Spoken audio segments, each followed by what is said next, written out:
Good googly moogly, ladies and gentlemen. This episode of the podcast is brought to you by Squarespace. Squarespace is the official #1 only web space creating sponsor. The best one. They're the best. I mean, there's no need to use anything else. If you want to create your own website, if you need a website, you should do it yourself. It's that the technology has reached a point where I would suggest to people that need a new website, well, are you specific? Do you know what you want? Yeah. Well, then you could do it yourself. You could literally do it yourself, a professional-looking website with Squarespace. Squarespace. It's the best deal. I'm actually using them for my. I'm already signed up twice. I'm using it for a second website that I just started last week, and it's amazing. I know so many people use it. Cara Santa Maria uses it to manage her web space. I mean, Duncan uses it. It's amazing. Yeah. It's funny. The guys at Squarespace, when I met them in New York, they're like, "We got a one of those report tickets when things are going wrong. What's that called?" Yeah. What's it called? Ticket. Report ticket. Yeah, ticket. Yeah. Support, not report. Yeah, they got a support ticket for Duncan Trussell, and they were like, "Is this Duncan Trussell? They were trying to figure it out.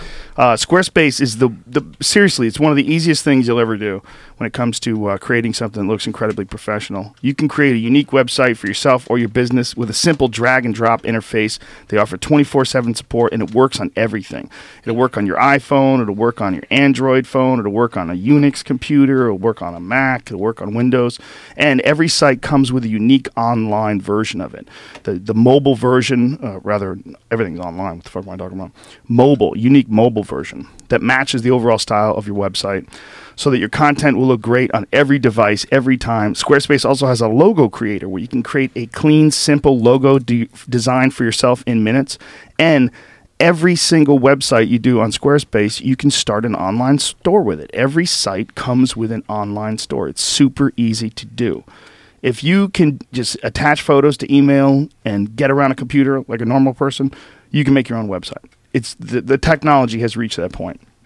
For a free trial and 10% off your first purchase, go to squarespace.com and enter the code word Joe. Squarespace, a better web starts with your website. We're also brought to you by LegalZoom. LegalZoom is an awesome way that you can handle a lot of legal issues without leaving your house. It used to be that you would have to go to a lawyer and make an appointment and pay a lot of money to resolve simple things like power of attorney, living trusts, wills. You can do all that stuff online now through LegalZoom. They've been handling it for over 10 years. They have an A+ with the Better Business Bureau, and they've helped protect people's assets with LLCs, S corporations, trademarks, real estate documents, and more. They even allegedly, I mean, I've seen it on the website, offered divorce. But I would like to look at how many people have actually got divorced through LegalZoom. Yeah, it was a grueling 10 years with LegalZoom. Yeah, shit, people duke it out, man. I was listening to this interview where this guy was talking about how much money he had to pay. Some famous guy was, you didn't mention his name, but he's talking about how much money he had to pay out in a divorce and freaking out about it. That's war with some people, man. Or that old story you used to say about how your friend had to pay for his own wife's lawyers. True. Yeah, yeah. I'm going through it. I wonder if I could use LegalZoom. You going through one? You getting divorced? Yeah. Oh. What's his name?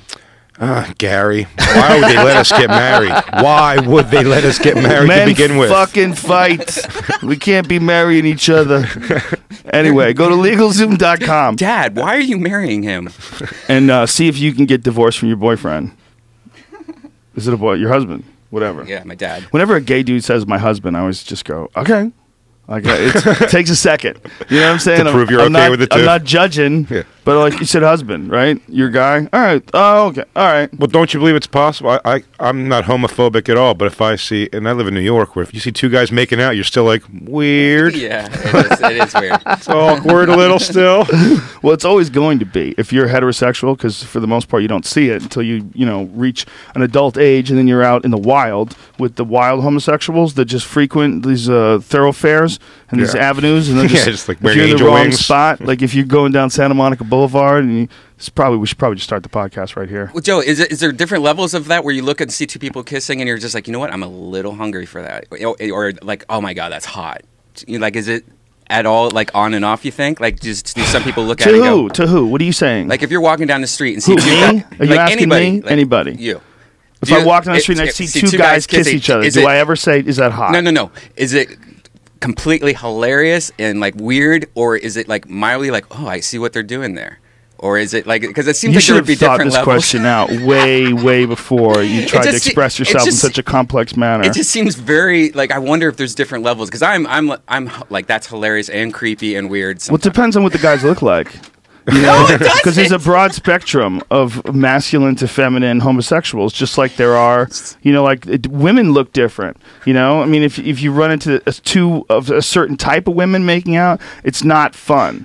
But if it's uncomfortable. But if you run into women that are just for whatever reason, they flow together well visually. But if two Brad Pitts were kissing, or Brad Pitt and a George Clooney, It would never be hot to me because I'm a straight male. What it would be, I would sympathize. I would say, it's weird that I would judge, and then I would hope that they don't run into anybody that's mean. I do that. Would you take a photo? No, that's rude. You have to. If you saw them just making Why? out like against a telephone pole. Depends. If they started taking their pants off, I'd probably start filming. Start going after it. But then you get caught with gay porn on your phone. And then illegally acquired gay porn. So you're a bad person and that you're a creep. illegal? Yeah, you're not supposed to be just filming people. I don't think you're supposed to just film people. I don't know what the rules are. I guess if you do something publicly, it should be assumed that you're filming it. But if you just took film of some guys making out and put it on YouTube. Yeah, but if you make a website called Joe News, you can just say your news. You just hang one of those signs around your neck, like when they do for TV shows, like Press. filming in progress. Yeah, if right. you walk through, assume that you will be Yeah. shown. Yeah, LegalZoom.com. Use the code word Rogan. LegalZoom could help save you some out with money. all these questions. I don't probably. think they can. Yeah, you can hire an attorney. LegalZoom is developed by top attorneys to provide self-help services at your specific direction, but they are not a law firm. They will provide you with a third-party attorney, though, if the shit hits the fan. I have to say all this before we get done with this. Otherwise, I'll be stuck in this commercial for an hour. Anyway, we've used LegalZoom. Brian used it to form Death Squad. That's right. Aubrey used it to make On It. It's an awesome service. So you go to LegalZoom.com and use the code word Rogan. And last but not least, we're brought to you by Onnit.com. That is ONNIT, a human optimization website. And Onnit is right now releasing the newest of our artistic kettlebells, the werewolf kettlebell, the legend bells. We have the zombie bells, of course, which I think we're out of. I think that's what's going on the website here. I don't see the zombie bells. We're out of them. We still have the great apes. We still have some of those, and I'm sure we'll have the zombie bells back because they were fucking awesome. We got some other ones that are coming out, too. We got some new ones. Oh, that's nice, man. I like. Yeah, it. the werewolf's dope. It's Yeah. heavy as fuck, too. The werewolf is, it's a big one. It's 65 pounds, 28 kilograms, 62 pounds. Jesus. So it's a good one to work out with. They It's look a so good cool, but they mid-range. hurt. They hurt if you do any kind of Yeah. where you have to flip it over on your wrist. Like one time, I used to do one with a skull, and it would just crack my wrist. Well, what you got to do is, first of all, you got to make sure that the face is outside, Yeah. facing the opposite direction. That's a simple solution, I guess. that's what you do. But that's You're hard a to good do when you're spokesman. tired. But the other thing is you got to learn the technique of punching through. Like when you swing a kettlebell, there's a certain amount of control that you develop with it where it doesn't ever hurt your arm. Because in a lot of times people when they're starting out, especially, they'll put wrist things on, like they're trying to get an eagle to land on their arm. They have these big cushion things so that when the kettlebell flips and hits it, it doesn't hurt. But you get to know what's moving. You're supposed to twist it, sort of. Almost. Yeah. You twist it towards you first, and then as you're going up, you sort of punch through it, and then you got if you do it in a smooth motion, it never really slams into your arm. But the thing is, if you're doing them right, you're going to get tired, and when you get tired, that's when your technique suffers. That's when you can fuck yourself up. Oh, technique suffering is I've done doing CrossFit. I did so much back damage because I just never worked hard on good form. It's so important. Yeah, welcome to the club. There's so many people that have hurt themselves doing that kind of stuff. Those powerlifting exercises. Especially Steve Maxwell, who's a real expert in fitness, and the guy he's in incredible shape. He's 62 years old. The guy's he's just an animal and just a wealth of knowledge. He's not a fan of those type of workouts because he said that those powerlifting workouts should all be done with very strict form and very heavy weights and very low reps. He's like, so they're essentially taking these workouts that are all about this one big explosion and the most you can get up, and they're doing them over and over and over and over and over and over. And some people can get away with that, but some people get really fucked up. Well, they also added the element of competition to it, which I never really bought into because I was just doing it to try to lose a lot of weight and get in shape. Yes. So I looked at it as whatever was on that board was my workout, but there was a competition element. So it is funny that they spend about the first 15 minutes of any CrossFit class I've done is showing you the form of today's workout. This is the proper deadlift. This is the proper, clean, power clean. And then they do that for 15 minutes, and then they go, all right, as fast as you can now for 7 minutes. And it's so like crazy. And, and these people are competitive people, and they want to win. So guys just like, you just see how they're bent over the wrong way and just like putting so much stress on your back. For anybody that's thinking about doing any kind of workout with either kettlebells or even just regular weights, just dumbbells or barbells, please start off slow. If you've never done any workout before, what working out is all about is tearing down your muscle fiber, and then it heals. And when it heals, it gets stronger. You have to tear it down, and then you have to recover. The recovery is one of the most important parts, and that's one of the things that fucks up a lot of athletes. It's one of the #1 issues when it comes to wrestlers. Like a lot of wrestlers, because they're so mentally tough, they overtrain, they fuck their body up because their body's never getting the proper rest. If you're not a competitive athlete that's in some sort of a program where you can't decide how much workout you have to do because you have to follow the team. If you're not in that kind of an athletic program and you can do it yourself, be fucking smart about it. It's hard to do because everybody wants to just, God damn it, I've been a fat ass. I've been eating donuts and drinking Cokes. I'm going to clean up my diet and I'm going to work out like an animal. If you do it too hard, too quick, you'll rip things apart. You will. Your body's not developed for it. You got to build up to those kind of workouts. That's why like steroids. It's what they do is like they help you heal fast, so you can work out harder. Exactly. I think that's such a funny misconception always about steroids, where even in movies they would make it like it's like they stick steroids in Drago's arm and he could just win fights. And like, what I mean? People always treated with Barry Bonds like that. They were like, he takes steroids like. He injected it in his arm so he can crack home runs. It still requires a ton of exercise and workout. Like, those guys work harder still than anybody else. You definitely have an advantage over everybody else who works hard if you're on it. Without an argument. None of these guys are taking it and then just being world beaters. They're taking it and working out like demons and then being world beaters. Yeah, there's a lot going on with that stuff. But the real problem with it is that it crashes their endocrine systems. It fucks up their body. I was watching this thing on bodybuilders, man. This video, I was watching this online where this guy was interviewing a bodybuilder. I responded to him. It's in my timeline yesterday. It's the craziest shit ever. This dude who was a big-time competitive bodybuilder talked about how he got into it and talked about all the stuff that he was dumping into his body. And it's like, whoa. Fucking pain pills every day, Vicodin, steroids, this, that. His kidney, he's like 30. His kidney was like ready to go. Like they were like, dude, you're going to be on dialysis in a year. Like it's over. Like you're going to have to need new kidneys. Like you're just crashing the whole party. Just big, giant, purple fucking grape monster with needle marks and fucking veins everywhere. And they just get addicted to that thing of sticking chemicals in your body and making your body bigger and training like a monster. You'd call them a junkie too if it was like if you saw what they did. Like they had a plate. I mean, I grew up with it. My stepfather was a competitive power lifter, so he was knew a lot of friends that were bodybuilders and stuff. And you see these guys have like a plate of pills in front of them every day. Just oh my god. Wow, that's so crazy. It's like junkie behavior. That's not healthy, folks. But yeah, junkie behavior, it exists in a lot of forms. It exists in gambling, The gambling is the big one. I'm around so many people. I know so many people that have really crazy gambling problems. That video they just put up, Keith's going to be on the podcast. Oh, really? We're working it out right now. Cool. It looks like he'll be on October 10th. Really looking forward to having him on and talking to him. The video is the best workout video I've ever had. The Extreme Kettlebell Cardio Workout Series. They're so brutal. That's all you need, folks. You don't need a gym membership. You need a DVD costs $30. You take one kettlebell, a 35-pound kettlebell, and it will fuck you up.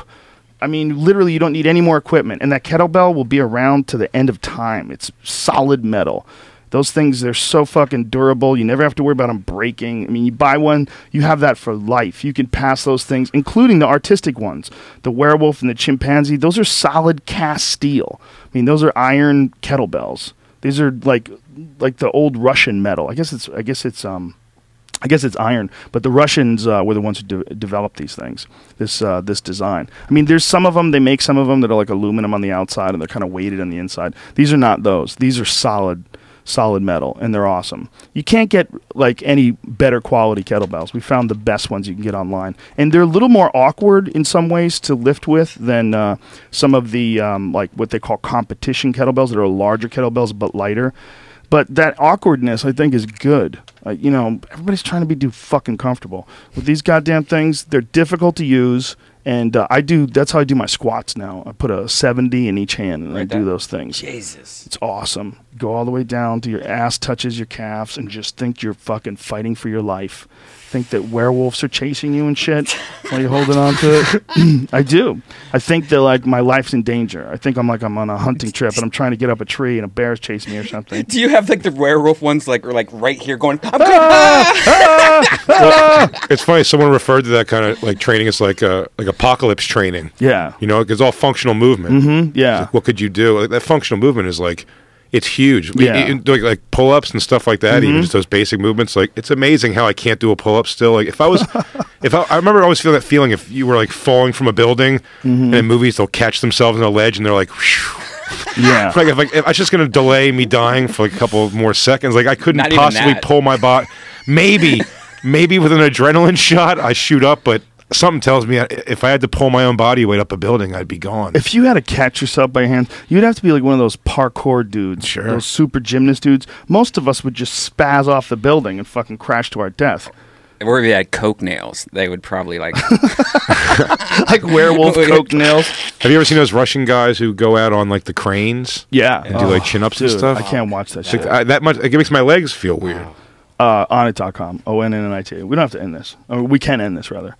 We don't have to do any music. Fuck it. We're just talking.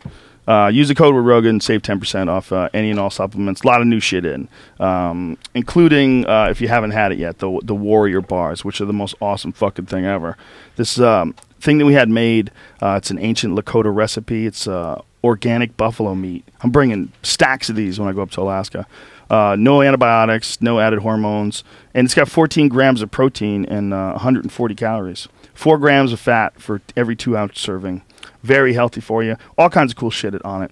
And again, use the code word Rogan, save 10% off any and all supplements. Brian, cue the music. Da, da, da, da. Is it fucking up again? No, you said you didn't want to do music, so I unplugged it. Oh, you already unplugged it? That's how wonky our fucking system is. You need a better system where you can't just unplug. Oh no, You I just mean, press play. I usually unplug it just so nothing bad happens. Like in the middle of it, I get like an instant message or something, and you're like, "What the fuck was that?" Do you get instant messages on your iPad? No, but I'm saying if something like that were to happen, you know. Gotcha. Big J, what up, dog? Yeah, buddy. Thanks for coming in, man. Thank you for having me. It's very exciting. What is that? Is that an e-cigarette you puffing Yeah. on? You know, Congress is trying to fucking ban those finally. That's fine. They're stepping in. The government's stepping up and ending these evil e-cigarettes that are stealing money from the mouths of the babies of the families that own the tobacco companies. Which is Marlboro. Who makes your preferred brand? Logic, and I do the Logic Zero, no nicotine.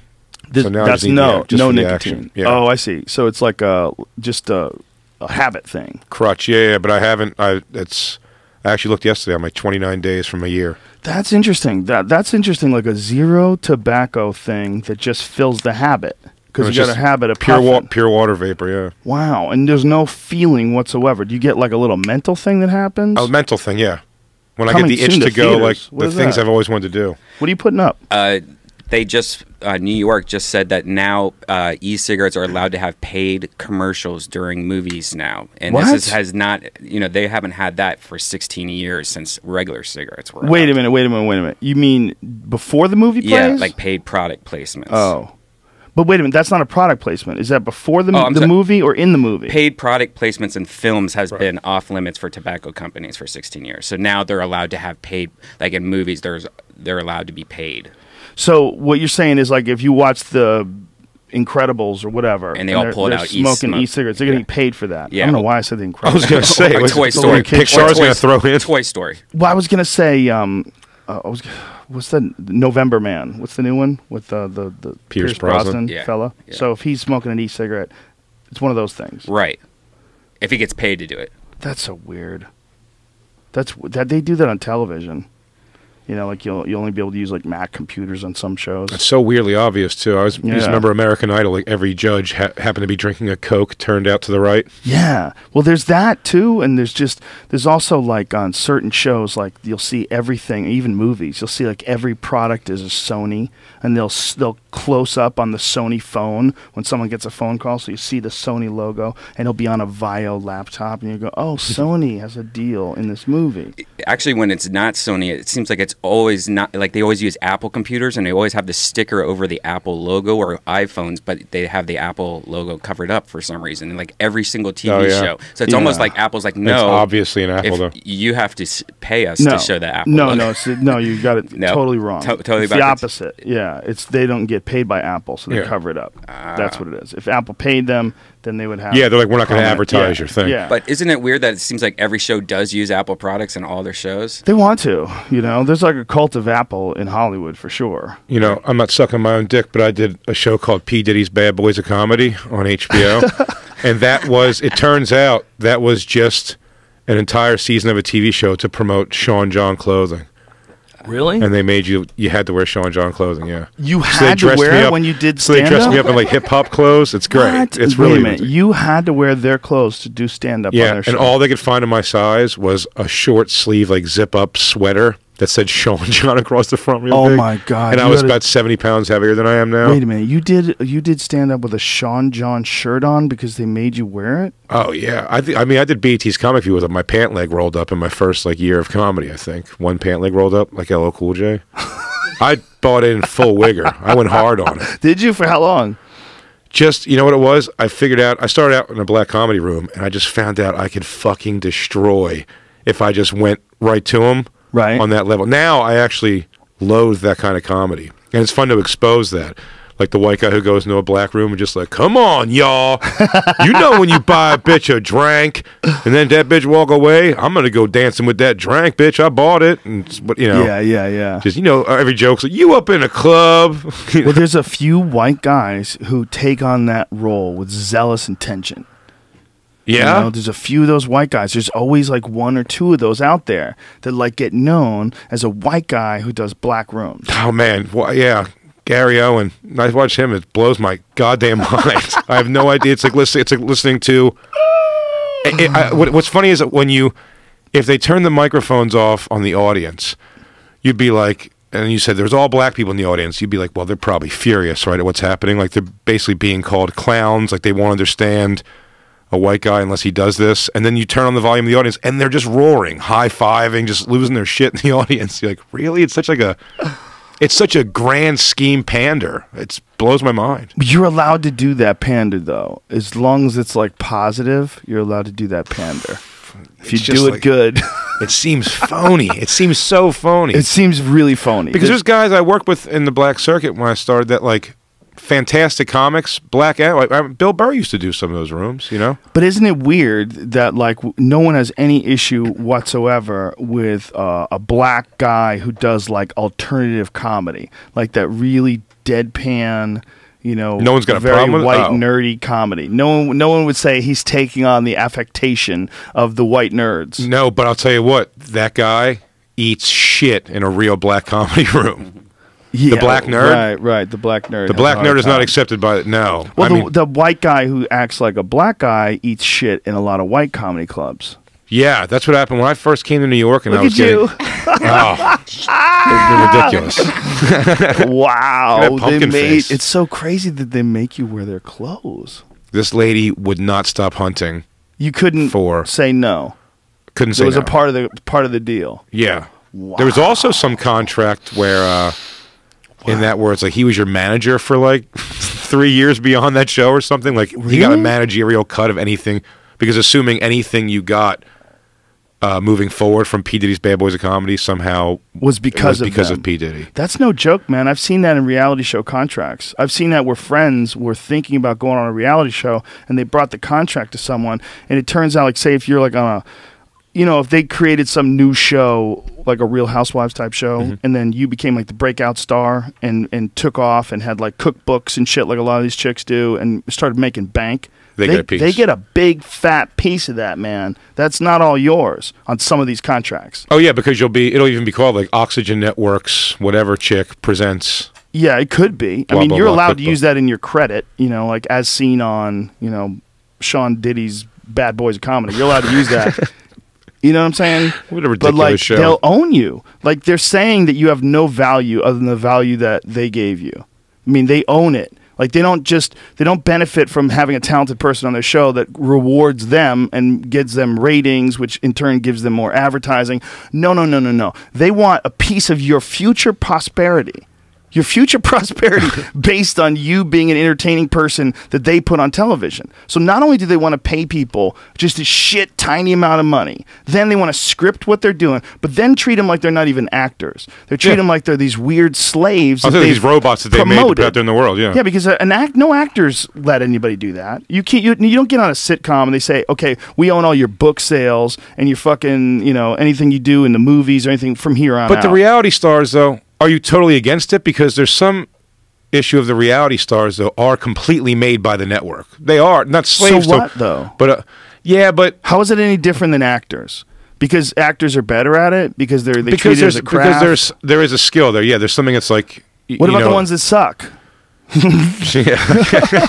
But I mean, like, do you think like Snooki should always give some kickback to MTV to some degree? No, I don't. I disagree. Chef Gordon Ramsay. Well, I think those are his shows. I don't know. He's on like 4 different shows. Yeah, but I think those are his shows. Yeah, he creates those. You know what I'm saying? Like yeah. he's a pretty famous dude. That's not a good example. And he also has a skill. It's like he's a world-renowned chef. It's not like Snooki. You know what I'm saying? I mean, you're talking about a guy who's already famous. Yeah. If it depends on what you do, though. If you're like the guy who's on The Bachelor and he owns like a horse stable, if after that show the horse stable's business picks up huge, I don't think there should be any kickback from something like that. But if he does something moving on, like another reality show, like The Bachelor, All Stars, whatever thing, like, sure, I think to some degree. Dude, I think that's crazy talk. I think a person who's working for you when they're doing something like that, if you're a producer of a television show or an executive at a network or what have you, who I don't know who's getting the money, and you hire someone, you're hiring someone because you think that they're going to be the best performer in this production that you're putting on. Sure. Let's stop pretending they're reality shows. Sure, okay. The only reality show is fucking Cops. Okay, you know how you know it's a reality show? Because one of the guys got shot and killed the other day. Because it's real. Really? They really are. Yeah, one of the sound guys. And they filmed the whole thing like regular Cops style. Yeah, the guy got shot and killed. The fucking sound guy did. That's the only real reality show. There's videos out there? No, it hasn't been released. Yeah, it's a really recent thing. But when you're watching a lot of these shows, whether it's about selling cars or whether it's about being in a pawn shop, it's all rigged. Yeah, it is. Everybody knows what the subject's going to be beforehand. They know what the scenario is they're painting. So you're basically an actor. You're in some quasi-actor, okay? They put you on the show. Say if we do fucking Big J's Grill House, and I decided, fuck it, I'm going whole hog, and then you see like a hog spinning around on a thing.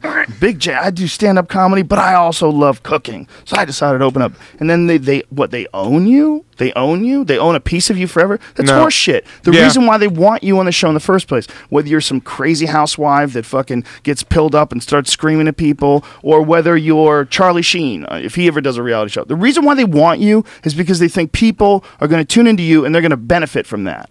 Like they can't own you because they made you. Fuck off. No, you're right. And I guess wait, you know who what are it you is? talking about originally? I can't even remember who you're talking about. I'm not talking about anybody in specific. I'm talking about these reality shows. Oh. These reality shows where they take people and we're talking about him being forced to wear those shirts. And I'm saying that these shows that like him saying that he was going to be managing him for 3 years afterwards. They connect people in these weird ways where they'll own you for like a long time. After your thing, they'll get a kickback. But I guess you're right. Even in the example that I use, I guess like Snooki really like she was cast to do something. Of course she was. In essence, she is an actor. When that camera's on you, man, let's be real. It's very difficult for people to be themselves. It's just very difficult. When the camera's on you and they say, ready, go, you're performing. Whether you're performing in some weird sort of a sitcom-ish reality show that's just not, it's not based on I know what the fuck is really going on. Like, did you see Alan Thicke's show? What? No. Alan Thicke had this reality show. No. And you would watch him and you go, why didn't you just do a sitcom? Like, 'Cause it's just so set up. It's so set up. Everything is Yeah, set the up. Gene Simmons thing is like that too, right? Exactly. It's sad, and I love I Gene can't. Simmons. I love Gene Simmons. Do you have a Kiss shirt on? Yeah. I love Kiss. I found a letter the other day that Paul Stanley's coming in. I found a letter the other day that I wrote to some magazine when I was 11 years old, like a Kiss letter. Yeah, my mom saved it. So I'm gonna bring it in and read it to Paul Stanley. What's his new? Don't they have a new show? Gene Simmons has a new show. Him and Paul Stanley have some arena football show. I don't know what they're doing. I don't know what they're doing. But the reality show, those are hard to watch. Do you, especially with ones like, why is Mark Wahlberg doing a reality? Like, he's killing it in life. But he's getting exposed as being a doofus by his reality show. That's what I mean. It makes him look like. It just looks like it looks like a desperate move when it's not. Well, he's not. It's a narcissistic move. I guess. I don't even think it's that. I think he probably wants to help all those other people out. That's help his brothers. Yeah, he's helping his brothers and his family out. He's sick of helping them, like actually helping them, like giving them money. So it's like, come earn a little bit. I guess. I think having him a part of it, without a doubt. I mean, he's a mega movie star. Having him a part of it ensures its success. People want to see Mark Wahlberg hanging around with his family. Period. I'll watch a show. A reality show that I find interesting to some degree. I'll at least give it a couple of chances. I couldn't, and I very much enjoy Mark Wahlberg. Yeah, but I couldn't even drum up a reason to give it a shot to watch that. Other than to watch it for the wrong reasons. And if he's welcoming that, that's kind of weird. Well, what we were saying earlier, I think, is really true about these reality shows being completely scripted. But the reason why is because these kind of shows can happen where they're just boring. Nothing's happening. You know, if the Kardashians aren't fighting with their mom or fighting with their boyfriend, or this guy's out of rehab, or that girl's pregnant, it's always like something you're tuning into. There's always some chaos. So they know how to hook you up. Oh, like the best one is the best show by far. And I recommend it actually. Like, watch it. It's great. Even if you skim through it on DVR, The Bad Girls Club. You ever see that? I've heard of it. I could watch that over and over. Those girls, force myself. They're pieces of shit. I mean, these chicks are like garbage.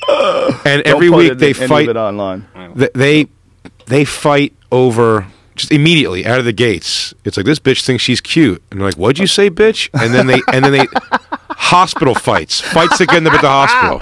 Well, that's how they stay on television. Oh yeah, and then the producers come out and they say, like, "Look, we let you guys fight. You know, it happens, but you hit her in the eyeball with a high heel, so we're gonna have to ask you to leave." And that's like a teary, like, I'm gonna miss my girls. Like, it's ridiculous. Hit her in the eyeball with a high heel. Yeah, man, and people will take things to the next level because that's how you get noticed.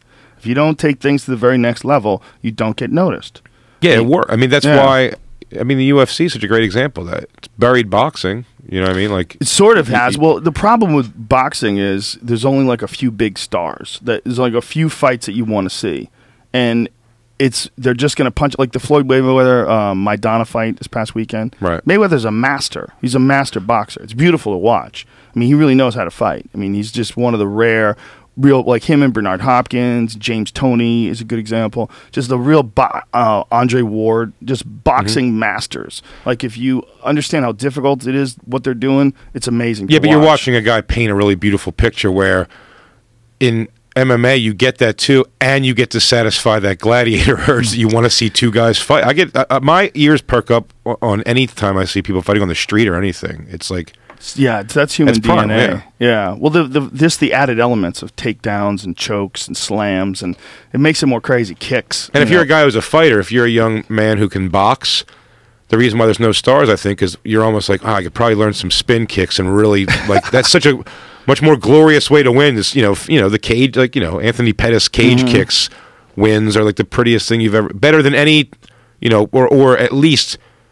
Tied with any great Tyson knockout, and I love Tyson knockouts. Brian, what are you doing? There's that fight that we were talking about earlier, where a student, a black girl, attacks a teacher and starts slapping him. Let me see it. Don't say what it is. Okay. Let's show it. All right. Are we gonna get in trouble for this? No. Is this World Star Hip Hop? No, I think it's the new. It was on the news. That's the best. So this is like someone film it with their iPhone. Yeah. Is that what happened? Yeah. Oh, lower this shit. Whoa, shit. Oh my God, she's attacking the teacher. Whoa, this is crazy. This chick is just swinging at the teacher. Oh, he judo hip tossed her and held her down.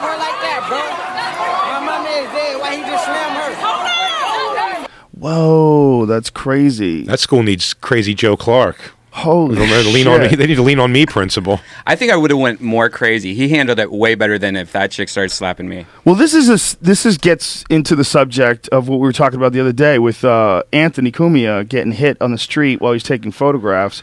People don't react well. That guy reacted very well to getting hit. He didn't hit back. Right. A lot of people just hit back when they get hit, and if you're especially if you're a man and you're hitting a woman, anytime people are hitting people, if a woman hits you, it's fucking dangerous, man. Getting punched in the face is like, everybody thinks that a woman can punch you in the face and you're going to be fine. Like, no, there's a lot of women that'll knock you the fuck out, man. Especially if they connect on your jaw. You can't be hitting people. And if you can't, if you do hit people, man, you got to be really careful who you're hitting, because if they hit you back, like if that guy just decided to tee off on that chick, I mean, you see the way he threw her to the ground? That's a guy who knows martial arts, for sure. And he was avoiding all of her hitting him, but he wasn't hitting her back. But if he did, man, you're running in, flailing your arms, and some guy uncorks one on your face, you fall back, you're unconscious. You're going to bounce your head off the ground. And sometimes people die from that shit. Yep. And that's a real problem. When people get knocked out, they fall down and they hit their head on the ground and die. It's like you're pretty much maybe having a really bad car accident with your face. Yeah, it's just like that. It's the ground is completely like it resists 100%. Like there's no give to it. Like if you fall in dirt, you're going to be probably okay. Like if you fall in a grassy area, you get a concussion, but you might crack your head wide open if you fall on concrete. I've seen it, man. Like a bowling ball. You ever dropped a bowling ball? That sound? Mm-hmm. Imagine that's your head.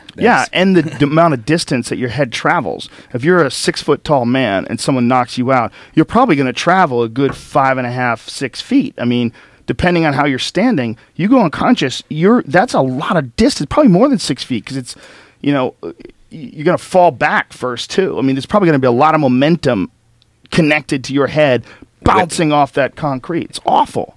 It's awful. Those fucking videos freak me out, man. Oh, the fight videos? Yeah. There's some crazy, like face kicks and stuff. I can't believe. I'm almost like so shocked at the mentality of someone that can inflict that kind of harm on somebody. I always think that there's a lot of them out there that people aren't aware of. So I'm not shocked when I see it. I'm always like, I fucking knew it. I know there's people like that out there. I know there's people that have experienced just awful shit from the time they were born. If you grow up in a household where everybody's beating the fuck out of everybody, and you go to school and people beat the fuck out of everybody, and you see abuse, and you see people are going to jail left and right, and life has no value, and you're seeing people die, that's what you're seeing when you watch those World Star hip-hop tapes where a dude's out cold and guys are running by just punting him in the head. Yeah. I've seen a bunch of those. Yeah, me too. It's always it's shocking that someone can do that to somebody else. That's a wake-up call for people, man. Unless if your life was directly threatened and you were in that kind of a rage, maybe. But I mean, once somebody's down, like, I don't know. I've been in I'd say for a guy my age, a decent amount of street fights in my life, but I've never had like a kill urge ever. I've lost, I've won, but even when I win, like when it's over, it's kind of over. You know what I mean? I've never like try to put somebody like down, I guess it would depend on why you're fighting, right? Yes, but that's almost my point. But even if, like, I don't know. What if it was like a guy beating the shit out of your girlfriend? You know what I'm saying? Sure. You know what I'm saying? Like, what if you pulled up somewhere and just got there right when a guy was beating the shit out of your girlfriend? I'm not saying not to knock him out, but I mean, like, to punch somebody's head, like, I don't know. It's like, I just don't know where my killer rage kicks in. Like, actual murderous rage, I don't know where that level is in me. Yeah, I think it's pretty deep. I'm a pretty mellow dude. Yeah, but I think if you were confronted, I mean, you might be. I don't know you. But if you were confronted by someone that you were trying to protect, someone that you cared about very much, and you're trying to protect them, that's when people get murderous. When they feel like someone is someone's trying to murder someone you love. That's when people get murderous. That's a very common one.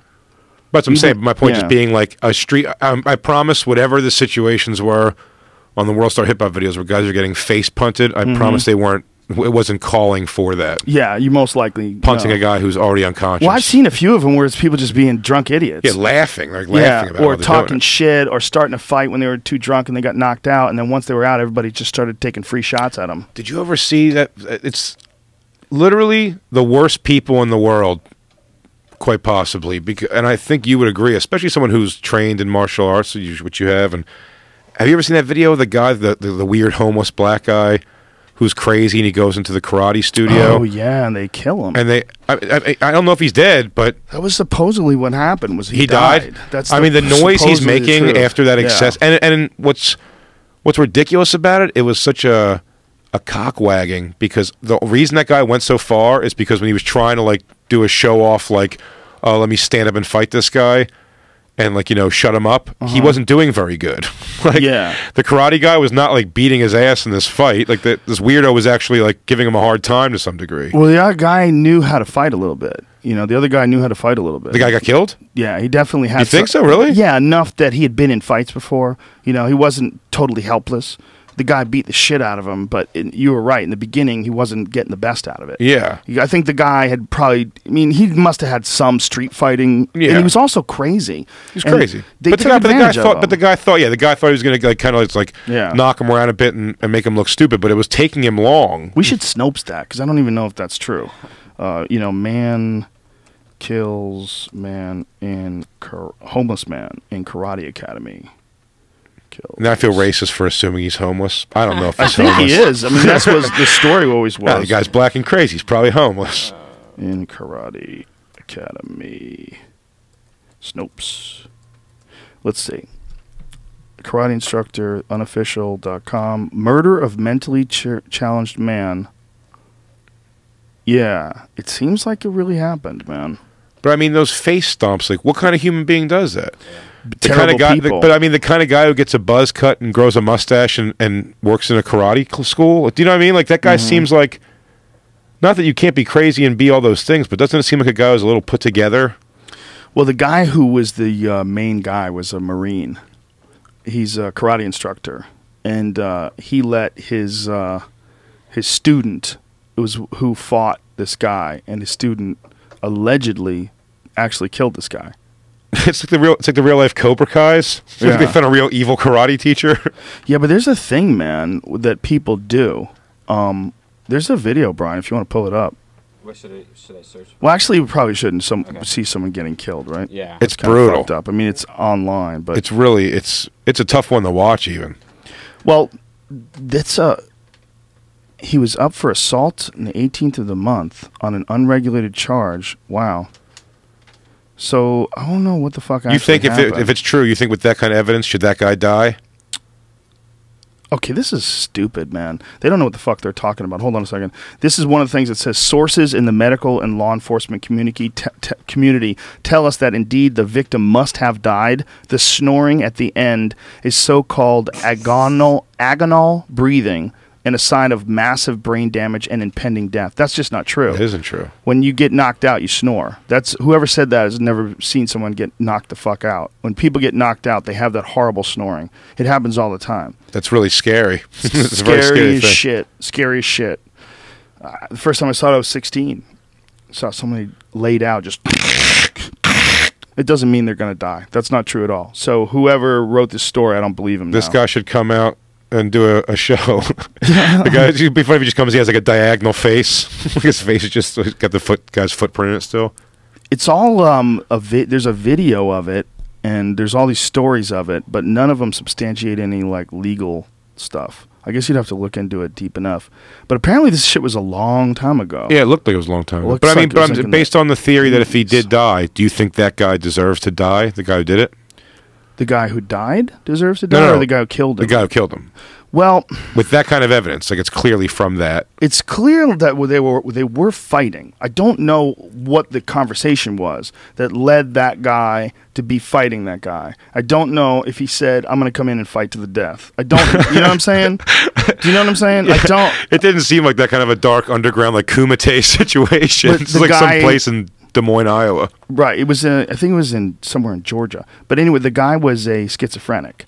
So it really doesn't matter what he said. He's crazy. I mean, that's why it happened in Virginia, December 13th, 1984. And he's obviously crazy He's too. obviously That's the crazy. thing. He walks in, you're like, this guy's and you could have, that guy literally also could have hugged him, and that would have ended the situation. Do you know what I mean? There's a thing that happens in martial arts schools, though, where if you're running a martial arts school, crazy people will show up and they'll start shit. I've seen it. I've seen it firsthand. I've seen it at my Taekwondo school. My instructor would take guys like that would come into schools, and he would make them spar with black belts. And put them just like, he'd go, okay, so you know how to fight. You're a pretty good guy, right? We're going to do some sparring here. Okay, you have your gear? We have gear for you. Do you have your gear? And he would, like, lure these guys in because they would come to school and they would go, you are a false master. You are a false master. You don't truly know martial arts. And, they try to reason with them. Listen, sir, you can... was the Wu-Tang Clan? You can watch a class, but you can't yell things out. Like there's nutty people that'll come in that have like real mental issues, and they could be dangerous. They also could be martial arts trained too. There's a lot of people that just learned how to throw kicks and punches from friends. Like if you teach an athletic person how to deliver a good straight punch and just show them the mechanics of it, and they practice on a heavy bag, they can fuck you up if they hit you. They don't really have to be like really well trained and disciplined, and so there's a lot of people that have martial arts abilities, like the ability to punch you really hard in the face, but they don't really know how to fight. They've never been formally trained, but they might charge you and punch you in the face, and they could be really dangerous. So if you're in a sort of a scenario like that, a lot of times these martial arts instructors are forced to defend themselves against these crazy people. Sure. It didn't seem like that. Yeah. It didn't seem like that in this video. In this video, it seemed like they lured the guy in, set him up, and then beat the shit out of him to death. The saddest part is at one point during, like, when they're just kind of like, it almost seems like slap boxing. Mm-hmm. The homeless guy stops him and he goes, "You're good." He gives him like a compliment. Yeah, he goes, "You're good." Yeah, it's kind of a fucked up video. And he starts saying, and he starts saying, "Don't stop." At one point, he does tell him to stop, and then it just gets the guy won't stop. And he's stomping on him while he's down. It's gross. Mm-hmm. I don't know if the guy died, but if the guy did die, that's basically murder. I mean, this like perfect example. What we said is, where would that murderous rage come out? Would it come out if someone was trying to kill your mom? You probably would. Sure. You probably would come out. But this guy wasn't in that scenario. This guy was like, the guy was saying don't. Like, he was saying stop. He had given up. Like a healthy person backs away at that point. Yeah, the guy, it's merciless. Right. It's just complete. Like, the guy was so offended somehow. But I wonder if they just got away with shit like that, and this is the only one that people saw. Like, I wonder if this had happened more than once. Because, like, if a guy's willing to beat a guy to death like that and then dispose of a body, and this is the only piece of evidence that some schizophrenic guy was murdered, like, that motherfucker's probably killed a bunch of people before, and he's a Marine. That's the other thing. Yeah. So we don't know what kind of action he saw. If you're serving your country and you're used to killing people on a regular basis, then you come back home and some fucking crazy schizo guy wants to come into your karate school and talk shit. Yeah, you let a guy kill him. Like, why not? You've been killing people for years. In the 80s, that was like how they like Yelp reviewed like karate schools. Like, how many homeless guys have you killed? 3 homeless guys and counting. I was a part of many challenge matches where people showed up at the school, and I got to watch them fight friends. I fought dudes that just showed up at the school. That was a super common thing. But you can more or less with that. Well, we took them to the hospital. You deliver a couple. Really? Oh, yeah. We took a lot of those guys to the hospital after we beat them up. We would bring them to the hospital after they sparred. But easily could have happened to me. I mean, I was good, but there's a lot of good guys that came in too. There were. Yeah, guys had talent. There's a lot of guys. And when they say they wanted to like, fight, well, you put on gloves. Depends on Sometimes like what they said. A lot of it was bare knuckle. Really? Yeah. Because you didn't know like what they wanted to prove.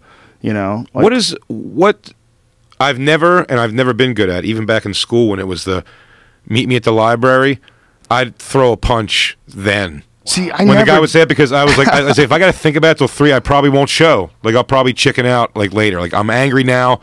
Let's just do it. Let's get into it. That's probably the best way to get everything broken up and keep it from being like something that no teachers or adults know about. The problem is if you go in a field, meet me in the field, then it's like Children of the Corn. Someone can get killed, yeah. I mean, because Lord of the Flies. I had to do that a few times, and it was with bullies, and it always sucked, but always it turned out me beating them up, so it was great. What kind of bullies did you beat up? One was all girls. One is now a cop, and the other guy I think is dead. Wow. Yeah, most of the guys who talk the most shit though just never had to really be confronted with somebody like stepping up to it. Like, when you're a kid, everyone's kind of. I mean, I bought into it too. That's why I said, but whatever was instilled in me by my dad and step-pop was like very much like, get it going while you're angry. You know what I mean? Like, don't wait for it. And that's why what I was going to ask when they'd come in and they'd say like, Rogan, go teach this punk a lesson. like what was going on? We didn't even your have heart a pump? conversation about it. Yeah, you'd get nervous as fuck. But the idea behind it was my instructor was training a bunch of people for national tournaments. So the idea was like, these guys can't hang with you. You're a national level competitor, and this is a good thing to experience because it's very dangerous. So you're gonna have to perform under some very real pressure, like people just swinging at your face, and you're dancing around inside this closed area, looking to knock each other out. And it happened a lot. It happened. I mean, not a lot, but it happened every 3-4 months. Over the course of like 7 years that I was there, every 3 or 4 months, some guy from another school would come into town and would want to show people up. You want to show everybody how much better his style was, and people would duke it out. It was crazy when you stop and think about it. But this is all pre-UFC, and there was a lot of delusional people too. There was a lot of people that thought that their martial art literally could not be beaten. If they did a certain type of Wing Chun, and if they could go to a Taekwondo school and spar, they would just run through people. There would be no way they could stop them. Did you get half off your monthly dues if you won the fight? I didn't pay after a certain amount of time. I taught.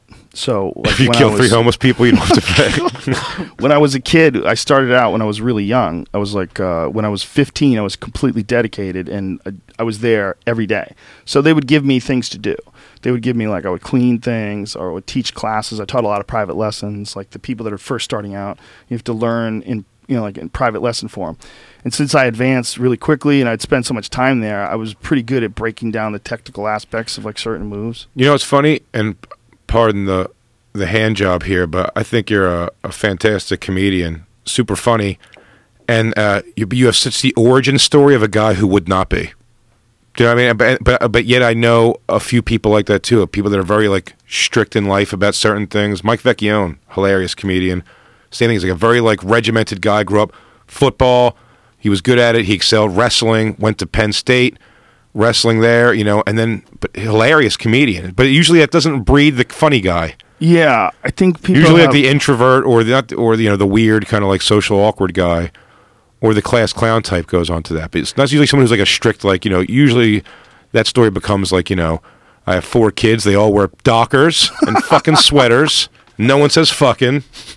But I'm not strict. I just get into things. I'm just very motivated. Like I'm more like, I wouldn't say I'm disciplined as much as I get more obsessed.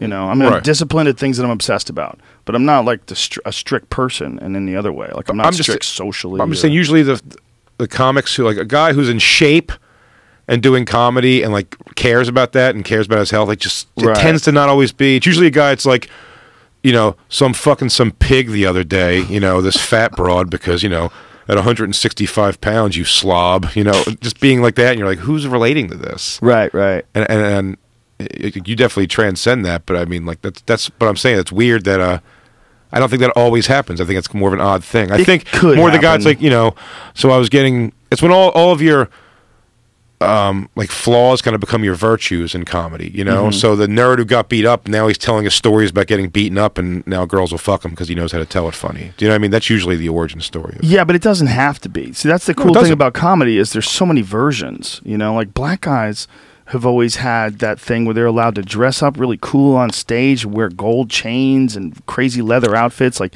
remember Eddie Murphy and Delirious and in Raw? But it's the entire difference of black comedy and white comedy. If you're going to take by those circuits, I said there's definitely comics that bridge both worlds. But the difference is like white mainstream comedy is very like self-deprecating. It's like my little dick, fat guy, bald, whatever it is. And black is very like, so I'm slanging the dick, right? And it's just like, I mean, a stool at a black comedy club is probably owed a lot of money in civil court to just like just been fucked. I mean, just like off to the side stages and a bunch of like broken up stools like from gang rapings. I mean, there's so like, but when I would watch, I grew up like a big fan of comedy, and watching like everyone in the 80s that I would watch to getting to where Def Jam became the thing. I loved all that too, and I just didn't even know. I almost didn't even notice the difference. That comedy had taken a turn to like how good you are at fucking and how big your dick is. Well, comedy can be anything, man. It's just got to be funny. That's what people don't understand. Like, if anybody wants to say that, like, I've heard people say this. This is like a social justice warrior thing that they say, that real comedy always punches up meaning like get at the bad person that's above you, dominating you, the boss, the president. Real comedy punches up, and you don't pick on any people that are below you. But the reality is sometimes punching down is fucking hilarious. Sure. It's not always, but it's about what does the subject matter? Like you could I remember Louis C.K. doing a bit about how his kid is a fucking asshole. Sure. And it was really fucking funny because first of all, you knew he wasn't serious. Right. He was talking about his kid like in a frustrated way about a kid just being a kid. I'm sure he loves his kid like he loves life itself. But because he's punching down. He's making fun. He's like shitting on his kid for being an asshole. Sure. And it's hilarious. It's like there's no rules. There's no rules like a guy has to be self-deprecating. The guy saying, so I'm slinging that dick, right? I'm giving that good dick. You know when you're giving that good dick and you feel that asshole reverberating off your ball sack every time you come down home. Blood-a-loop. You could be crying, laughing, listening to that. Crying, laughing. Or you could be crying, laughing, listening to a guy who talks about how he can never get laid. There's the variable in those things is just, is it funny or is it not funny? That's the important variable. Me and my buddy watched Nick Cannon special. You want to have fun, man. Get stoned and just watch a Nick Cannon special. It's just, if you like... I love watching just ridiculously horrible comedy. It's my favorite thing in the world. I can't do it. And just watching Nick Cannon buy an hour of television so he can slowly but surely peel down from a tuxedo to a tank top is one of the... First of all, he has a backdrop that's just a million light bulbs. So when he moves, it's going to give you a fucking seizure. And his jokes are all like, you meet a girl up in a club and you're all like, spladoosh. Like just noises and... And then apparently Mariah Carey was texting that night, like live tweeting or whatever. And she goes, I told you my baby was funny. Oh, my God. Did she say that? I love that. If you want to watch a show that'll just bring joy to your life, have you ever heard of Bill Bellamy's Who Got Jokes? No. Oh, well. I'm scared. Just take a weekend and really dig into it because it's... I don't think I have it in me. It's a comedy. Yeah, you don't like watching bad comedy? No. It's on TV One, which is a black TV network. I didn't know there existed. Yeah. It's called TV One, and Bill Bellamy hosts it. Is it a new show? No. It's done now, I think, too. Tommy from Martin, but it airs on marathons on this network. Tommy from Martin is, they call him the Pope of Comedy. He sits in a throne and judges. As 3 comics come out, and they do the first round is just their set in front of an audience, and there's 3 people from the audience picked at random to be the judges, where they give a score from 1 to 5, 5 being the best, 1 being the worst. Everyone gets a 5, and if you give someone a 4, the audience loses their shit. They get very mad at you. That's round 1. The comedy is always god-awful. And then it's unprepared usually. It looks like these guys didn't know they were going to do a TV show that day. And then round 2, they come out and they do some kind of like challenge that you don't know what. So they have a heckler in the audience, or somebody comes out like actually they're a producer and hits you in the face with a pie, and you got to keep going. And then they judge you on a score from 1 to 5, and it's just horrible comedy. But it makes me laugh. Why does that make you laugh? Just like because it works. I'm amazed by. I'm very interested, and there's actually a science to comedy. Don't you find that interesting? There's like actual science. You could just say the right words. Have you ever seen a comedy hypnotist? No. Never seen one of those guys? Mm-mm. Dude, you got to see a comedy hypnotist if you get a chance. A real one. I just assume it's like it's fake, yeah. No, not fake at all. There's something that really stupid people are susceptible to that you're not susceptible to. There's someone can like say some things to you on stage, snap their finger, and some people literally go into a trance. Sure. They can do it. Those people will laugh at anything too. They're dumb as fuck. I think what the reality of this world is that there's people that their brains don't work so good. They just don't. And there's not a goddamn thing you can do about it. It's not about education. It's not about how much information you give them. It's not about the environment they're in. They have 9-volt brains. No, I know. And like what's funny is the audience has never communally stood up to someone who's like, that's hacky. Like the audience never says that. It's always being judged by other comics. I'm just saying this in general. Like when there's a hacky comic on stage, usually he's destroying. It depends on where you're at, right? I mean, if you're in L.A. or New York, those guys could be beat and shit. Possibly, but forums like this where comics and people get to talk and like there's so much inside information out now, I think it kind of weeds through that happening. And now I think the audiences are a little smarter in some circles. But they have to be fans. Like if you do you remember like going to see comedy when you first started to like go to open mic nights and see guys that you thought were really funny? And then, like a year later, you fucking couldn't even be in the room when they're on stage. Oh, like, you I mean, realize how bad they suck. I mean, the people I worshipped when I started, I was like, just the way he kills, you know? Like, I got to do a joke where I open up and say, DJ, put that shit on one more time. Oh. And I got, because everyone had to have one of those. I used to get down to underwear on stage. Used to get down to my underwear posing to the 2001 theme. Oh, God. And then one day, no one laughed. I didn't do it ever again. I went to see this guy when I was in Boston. Before I did stand up, I went to see this comedy at Play It Again Sam's. It was like this like movie house that had stand up in the basement. And this guy did these like fake ad libs.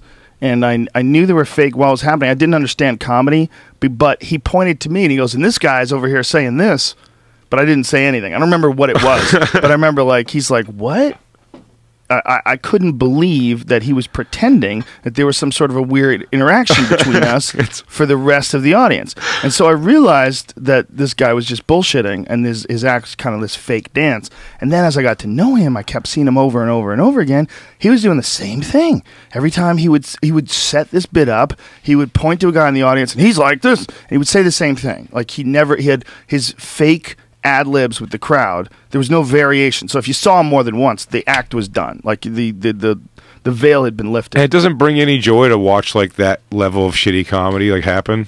No, it makes me sad. Like it makes me laugh. So I used to any show when I just can't believe sometimes when you watch somebody they're on television and their first joke is, "Now I know what you guys are thinking." Actually, I had a guy open for me one time on the road where he had a joke. I forget what was it about, but whatever it was, the crowd never laughed in the middle of it. And he goes, "So my family used to, run a funeral home." He goes, "Now you guys laugh, but," and he goes into his joke, but no one laughed at that. But every time he goes, "Now you guys laugh," but that's always funny. Now I know what you're thinking. You see me, and I'm like, it happens a lot. Like people like it. I feel like you should never, and a lot of us do, but you should never get on television with your first ever set. You know, when you go on the road, and me, as when I go on the road and someone opens for me, I'm generally getting somebody doing their first set. You remember that? Like when every time you got on stage, it was the introduction, like, "So my name's Jay, and I blah blah blah." It's like first day girl comedy. "So I'm so and so, and I'm a total slut, and I sex with my friends," but it's just like But that first set makes it on TV a lot now because there's so many forums. Yeah, but that's just life. You just got to move on. Just deal with it. It's probably not good to have your first set, but if you've been doing stand-up for 10 years or whatever it is when you get your first set on TV, 6 years, just fucking accept it sucks. Just accept that it sucks and move on, And you won't know it sucks until you see it. You got to watch it on TV like later in your career when you're better, and you go. Ugh. But I'm almost saying I'm surprised that the behind the scenes don't catch up to like it seems like there's no they don't take any cues from the actual community of comedy itself. Do you know what I mean? What do you mean? This guy's been doing comedy for 5 months. Like, of course he should be on Letterman. Do you know what I mean? Oh, the behind the scenes people. No, they're always looking for someone to come along that's a prodigy that figures it out after 4 months. It's so weird, but I don't know if they do that person any favors. Well, they definitely don't. They don't give a fuck, though. All they care about is what can they sell. Just like the reality show, if you've noticed, if you've watched the video, I've moved into a new chair, ladies and gentlemen. I don't know if this one's going to make it. No. I don't know. I think, but the other thing is better. The no back thing's better. But it's they're just trying to sell you. Sure. If they can sell the hook is you only been doing stand for 5 months, they're not going to protect you. They're not going to go, "Oh, that Big J, he's got potential for the future. Let's not put his 5-month-old comedy set." No, they fuck you. Get on TV. Who gives a shit? Sink or swim. There's many more people they have to pay attention to. They don't give a fuck. Look, I'm sure the fucking the Hunger Games people are pretty thrilled that J-Law's Snatch is out there. That's huge for them. Just drew a whole new audience to that show. To that movie. I don't know how those two are connected, but we're talking about someone being hacked now. That's not what I was talking about. I thought you were saying about selling things like I'm saying the companies that don't care, like the movie companies don't care how she gets like exposed. You know what I mean? It does them a good job. They don't protect her. I'm saying they don't come out. Well, they would have protected her. I'm sure they probably wouldn't have let it be released. But it's to their benefit now that it is. I kind of guess so. Yeah, Totally is. But it's a different thing. I'm such a pothead in my mind. I was like, did it have nothing to do with it? I'm like, no. There was a connection in my mind. There was something there. I guess. I've only seen the first one. Now I want to watch more after seeing her naked. Right, which is good for the company. Right. So the movie company, even though it's like they pay her and she's like, she has a relationship with them, they don't give a fuck if something to her detriment builds up their movie. Yeah, I could see that. Probably. Yeah, probably after it's over, they probably would have protected her from it getting out, but once it's out, they're like, hey, look, in the long run, we're going to do Brooke. She looks great. Yeah. So I sat around the office, and yeah, it's true. She looks great. But the only way you're ever going to get protected as a comic is if you have a manager. And the manager will say, listen, Jay, let's keep hitting the clubs and, wait a year.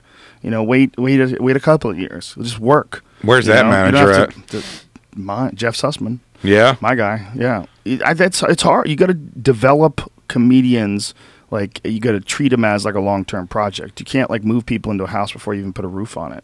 And you can't pretend it's done when it's not done. And when you see a young guy that's got potential, I mean, everybody that we've ever met, they go through periods. Like you were talking about your black comedy period. Sure. Like people go through these weird phases where they're trying to find themselves as, I hate to use the word, but artist. Yeah. Trying to find myself as an artist, man. And but the thing is, if there's a video of you 5 months in and then it's terrible, but there's a way better video 2 years later. Well, if someone watches both, they go, "Oh, Jay got better." It's just there's nothing wrong. I did BET's Comic View thrice, 3 times. Did you really? Yeah. So I mean, like, who was hosting? The first one ever was Lester Barry, who was a Black Circuit comic, very religious. Nice. The second time I did it was Arnez J in Miami, and the Nice. third time was funny because I said by this point, I go, I'm not doing Comic View ever again. Like I've written that one off. I'm not doing it. It's always an awkward situation when I go there too. Why? Because I'm the only white guy. The production is white, and they put some weird responsibility on me to be like the den mother of the comics. No. So I'd like smoke cigarettes. And I'd go outside. I'm going to go outside and smoke a cigarette. She goes, okay, wait a second. She goes, everyone, Jay's going to smoke. If you want to smoke, go out now with him. And everyone's got to be back in here in 15 minutes. And then she tried to give me all of their food tickets so I'd be responsible for them. What? It was very bizarre. Just because you're white? Yeah, I assume so. Wow. That said, a lot of the black comics would do things like I'm going to go out and smoke and then go like, fuck a chick for 5 hours. Try to come back 15 minutes before the show starts. Like, that did happen. Well, what they want you to do? Just hang out all day waiting for the show to start? They put you there at 9 in the morning until night. I went on at midnight. What? Yeah, because they just wrangle everybody because they don't believe anyone's going to stay. They have no belief they're going to stay there. They've done entire shows about how hacky they are. Like they'll do a show where the same joke gets repeated by different comedians. Well, yeah, and so I went and did it. Kevin Hart ended up hosting I think one of the last ever seasons. But it was called One Mic Stand, or something like that. I think that's what it's called, One Mic Stand. But it wasn't called Comic View. And Kev called me and asked me if I wanted to do it or if I would do it. And I said, yeah, but I don't want to do Comic View anymore. He goes, it's not Comic View, it's different. They're flying people out now. They're doing it all right and set it up good. And it was, when I signed the contract, it's Comic View presents One Mic Stand. They gave us a big speech before we taped anything. And the guy was like, we're changing Comic View. It's going to be different. And the guy specifically said, no more stool humping and DJ hit it and pulling out fake teeth. And, I mean, we weren't 3 comics in before a guy was wearing fake teeth and fucking a stool. I mean, not even... And by the way, when he's giving this speech to it, these same guys who are getting ready to fuck stools and put in fake teeth are doing like staring at him give the speech and like nodding their heads like Pacino's speech in Any Given Sunday. Like it's like an emotional, powerful speech how we're changing Comic View now. And then they went and put their fake teeth in. And they're like, yeah, let's go out there and show the world something. And then 2 minutes later, like, DJ, put that shit back on. You can fuck a bitch with fake teeth to this one. Those black circuits made for some great stories. I had a guy one time, this is a true story. Kev used to host a club in Atlantic City, Kevin Hart, called Sweet Cheeks. Sweet Cheeks. Violent. It was like a pimps and players ball. No bullshit. It was like everyone was wearing like zoot suits and shit and bringing like 3 chicks apiece. And They were all dressed up fancy, but they'd interrupt dancing to do a comedy show in the middle of the fucking night. Like, it was like 2, 3 o'clock in the morning. What? Yeah, and I was hosting it one time for Kev. He couldn't do it, and they hated me. They absolutely didn't like me at all. And I was going to bring a comic on stage, and I go, all right, buddy, I'm going to bring you up next. I go, what's your name? And he goes, Ignat Nigga. And I was like, oh, dude, don't make me say that, please. And he's like, that's my name, man. That's my stage name. And I begged him to let me call him by his regular name. And I go, it's not going to go good if I say it. He goes, it's fine, man. I'll explain. It's my name, you know. He set you up. Yeah. When he went on stage, he goes, you going to let that white boy call me a nigga? And I left. I just left the show. I drove home. Yeah, that was like, it was a dangerous place, man. The bouncer outside was a bounty hunter also. So he would run IDs for everybody that walked in. Like, he'd get 5 people a night on warrants. Wow. Isn't that crazy? He was a bounty hunter and an ID checker. Yeah. That's like fishing in a fucking swimming pool. Really, yeah. That's so not fair. That seems like, you're shooting deer in a stock pond. Yeah. You know what I mean? That just seems really fucked up, especially at a nightclub. Yeah, and it was just like... And a Pimps and Players nightclub. Yeah, they threw chicken wings at me one time. Wow. It was, and I think I was doing that joke where I was getting down to my underwear. Who the fuck wants them to do comedy at 2 o'clock in the morning in a place where they have dancing? They do. I used to do these ski trip shows that were like black ski trips, and black people don't even ski at all. They don't. They'd go and it's like a bus thing. They'd go to this hotel, and they'd all just like fuck each other. Like, everyone would just fucking drink, green alcohol. And then they What's would green alcohol? just like whatever, like Tanquerays and something. The drinks were always great, like Thug Passion. I like that like Thug mixed Passion. drinks. Yeah, and I'd go up there and open for. Sometimes I would headline for these like black ski trips, and they just fucking hated it. Like they had wanted no parts of the comedy show. I never understand why they force comedy into places where it doesn't need to be at all. Well, people make money. I'm sure Kevin Hart got a nice piece of pie. Maybe. I mean. Well, he was very young. We were like brand new in comedy. Yeah, but I mean, if somebody offers it, and you're like, yeah, we could do a show there. Fuck it. Yeah, I mean the bar shows in New York. That's become such a thing. Bar shows. Yeah, I go to them with this, this expectation. What blows my mind about it, I think bar shows are a cool thing to have as far as like open mics, basically little produced shows. You can get people on, but like I'll hear my friends, or younger comics who I know, and I'll be like, "Where are you at tonight?" And they go, so-and-so. I go, oh, well, do this other thing with me. Like, don't go to that bullshit bar show. And it's like, I've been booked for this for 3 months. Like, whoa. Yeah, they call you. It's like, you want to do my bar show? It's seats bet 25 people. You get like a drink ticket or half price off drinks, and it's on Tuesday at, 9 p.m. somewhere in Nowhereville, fucking Brooklyn. And then it's like, oh, yeah, I guess I can do it. And it's like, oh, okay, so I'm looking at, like, I have my book open here, like, December. It's like May. Like, they really booked this things far out. Is that just because there's so many comics in New York? It is. I think it's a lot of it becomes, like, people just getting their friends on and shit, probably, if I had to guess. Right. Because a lot of these shows have become, like, legit to some degree. Well, if it's a good show, if it's well run, it's very valuable to comedians. Sure. Like, you go to Wednesday night Comedy Juice, the Improv. It's always going to be packed. It's a great place to work out material. Like, that becomes That's the valuable. Improv, though. Yeah, but you know what I'm saying? Like, sure. So shows like that become valuable, and then little side gigs. Like, what was that place you were talking about? 3 Club? Is that what is it? 3 Clubs, yeah. Yeah. But I mean, like all these, there's tons of bar shows, but with the old Red Rocks has one now that's like in the corner. But the problem is New York is like a billion times more bar shows than LA. So like all the local comics in LA, they'll get that one shitty bar show, but it's like it's like a month away when they get booked. Like how many rooms are there all told in New York? If you had to guess, you live in Manhattan. Yeah. How many rooms do you think? How many stand-up rooms are in the city? Actual clubs? Yeah. We could run through them. Really, a Stamp, New York, Comic Strip. Cellar. Gotham. The Stand. Caroline's. Then there's Greenwich Village Comedy Club, New York Comedy Club, Broadway Comedy Club. New York Comedy Club's still around. Yeah. Dangerfields? Bought by a new guy. Dangerfields. We're at 10. There is LOL Comedy Club in Times Square. LOL. Yeah. How dare they? And then there's like places, and then like some rooms Is Joe too. Coy there every week. Times Square LOL. LOL. Chicks love him, LOL. He's a good dude. I'm not fucking with him.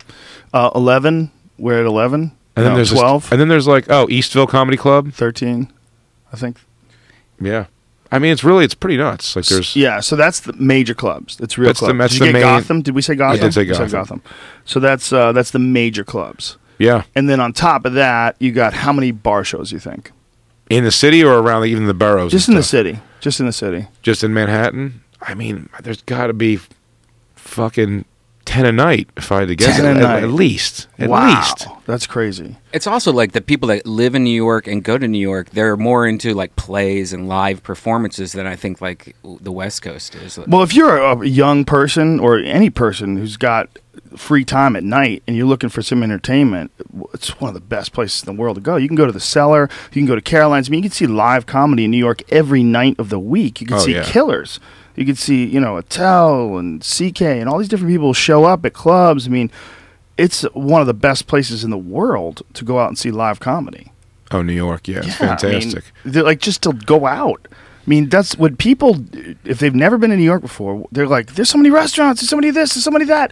It's a fucking mad scene. I drove by the Laugh Factory last night out here, and it was like the line was like wrapped around the building. That's because Jamie doesn't let people in. He wants that line to be wrapped around the building. He doesn't just let people in. He makes you stay outside So to it looks keep like that it's- line out. Oh, Yeah, really? And then we're signing up for tomorrow. Those, a lot of them is like the open mic nights. Like they have the open mic nights. They make people sit out there from 9 o'clock in the morning, whatever the fuck the sign up time is, and they have to wait in line until they get picked, and then they go on next week. They don't even go on that week. They wait in line all day, and they go on the next week. Why? Exactly. For that We've line. been rallying against this. Next time I Is it see just like a Jamie, I'm gonna control give him thing? Exactly.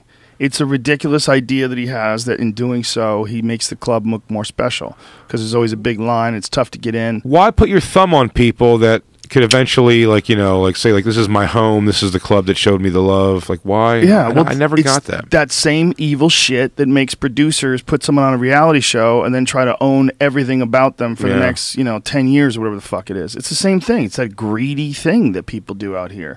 This weird, creepy fucking behavior where the people that are coming up are not respected as potential equals. And if they do somehow or another make it through, it's never through their own merit. It's because of the good nature and your generosity that's led them to this position of being a good showbiz person. I find it weird with any comedy club that doesn't have comics hanging out at it, and like they want people to hang out, like comedians to hang out. Like that place, the Laugh Factory, that's the one thing that I've always heard is like, no, they don't let you hang out there. There's You have to one- get You can hang out there. There's a They club- have a whole if- upstairs. I know, I think, but that's only to like a certain group of like, the big guys. But the average comic is what that always tells me that. I did a club on the road one time where there was like young comics hanging out. So I was like, I talked to them for a little while, and I was like, if you guys want to go on, like, you can put you guys on, like, you guys each one do like 7 minutes or something, go for it. And they told me, and I confirmed with the club, that they go, oh, no, the club doesn't do guest spots at all. I'm like, at all? I go, I thought it's kind of is it up to like the headliner if he like doesn't care? Like, is it fine? They go, no, that's just like their policy. They don't do it. I go, oh. And when I talked to the manager guy, I was like, why would you discourage comics from hanging out? It's very like, you know what I mean? It doesn't make it's not a friendly environment. Right. Well, Wendy Curtis, That's kind of the thing is you work those shitty open mic shows, so eventually maybe they'll give you a shot at like hosting a weekend or doing something like that, guest spots. do you know Wendy from Comedy Works in Denver? I know who she is. Yeah, I Yeah, work with her. she had a great way of describing it. She goes, "Why would you sell widgets and not have like a widget development team? Like, why wouldn't if you want to sell other people's widgets, you can make your own in-house widgets. Like, what are you doing when you're running a comedy club? You're not developing any local talent. You don't develop any of it. Like, it's one of the things. Like, they were moving improvs into town, and she was saying, like, what are you guys going to do for like developing local talent? And they're like, nothing. She was like, what? Like, that's alien. Like, she's developed a bunch of comedians out of that club. And she has, like, a whole system of taking people from MCs to middle acts to headliners. Like, it's this really well thought out, really, like, conscientious system of helping these artists. Sometimes they have their babies though. But when people come to New York, yeah, it's always it's a coin flip. If someone's like, "What city are you from?" and Miami, like, "Oh, what was your home club?" Like, "Oh, the owner there was a piece of shit, treated me like an asshole." What'd you say about babies? Some of them are babies? No, What'd you say? did I say babies? Yeah. What? I don't know. I because you were saying that people complain about their home Well, I said club. when someone comes to like moves to New York from their home club, you know, where they started. It's a coin flip whether they're going to say it was like a great experience. You know, they're very supportive of them. They get behind some people, the local clubs, and then some they just like.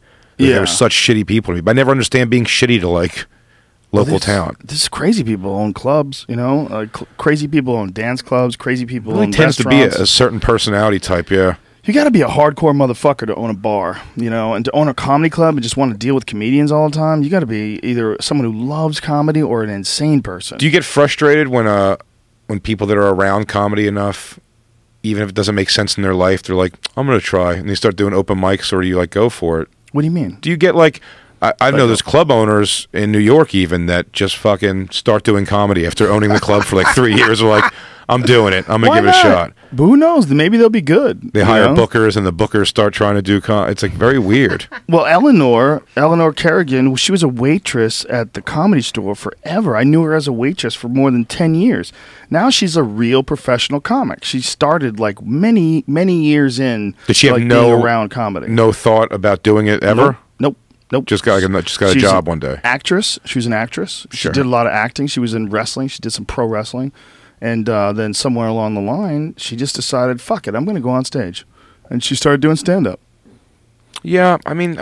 Now she's a pro. She's funny. I mean, it's crazy. I mean, she's smart. So she understands like what's funny and what's not funny. She knows what's hack and what's not. So she didn't fall in any pitfalls. Maybe I feel the ego strike because I feel like when it's done... Kurt Metzger... You know Kurt? Yeah, sure. Yeah. Kurt's never had a girlfriend that hasn't eventually been like, well, if this shithead can do it, I can do it. And they've never vocalized that, but in my mind, like, if my chick was like, I want to do comedy, I'm like, what do you think? It's like, looks like super simple?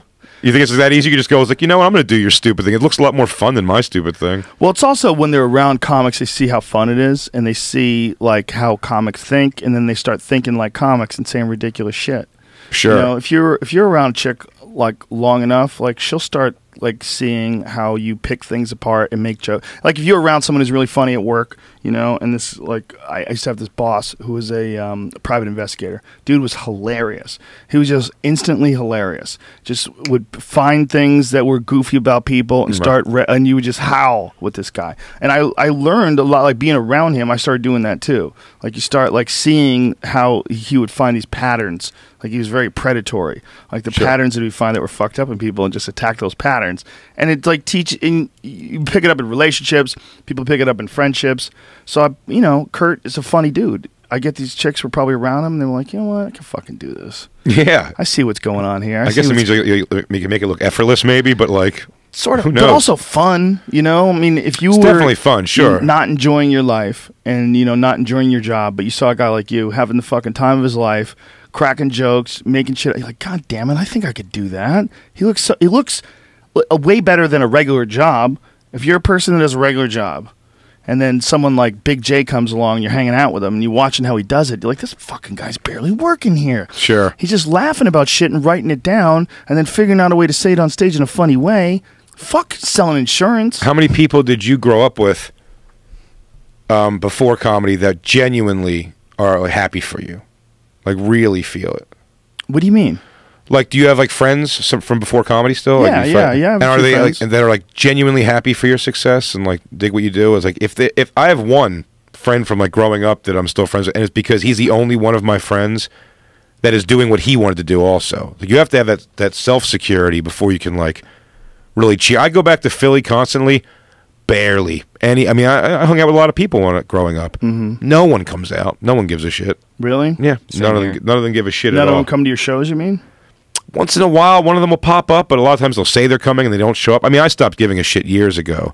I realized it all at one time because a bunch of them did come out once, and afterwards they were like, "Good job, man. So we're all going over. It's like $1 beer night at the so and so. You want to hang?" I'm like, "Well, hang here for a few minutes, catch up, and whatever." They go, "The place kind of closes in like an hour," and you're like, all right, bye, fuck faces, I guess. Like, so what did you want them to like spend more time? I didn't even to dote over me, but I haven't seen these people in a while, and I was genuinely curious about what's going on with them. But you didn't want to go to their spot. But I just also they were very dismissive of the whole thing. You know, they're like, "Thanks, dude, pretty good job." It just seemed very like if they would have been like, "Wow, dude, this is a pretty extraordinary thing you're doing."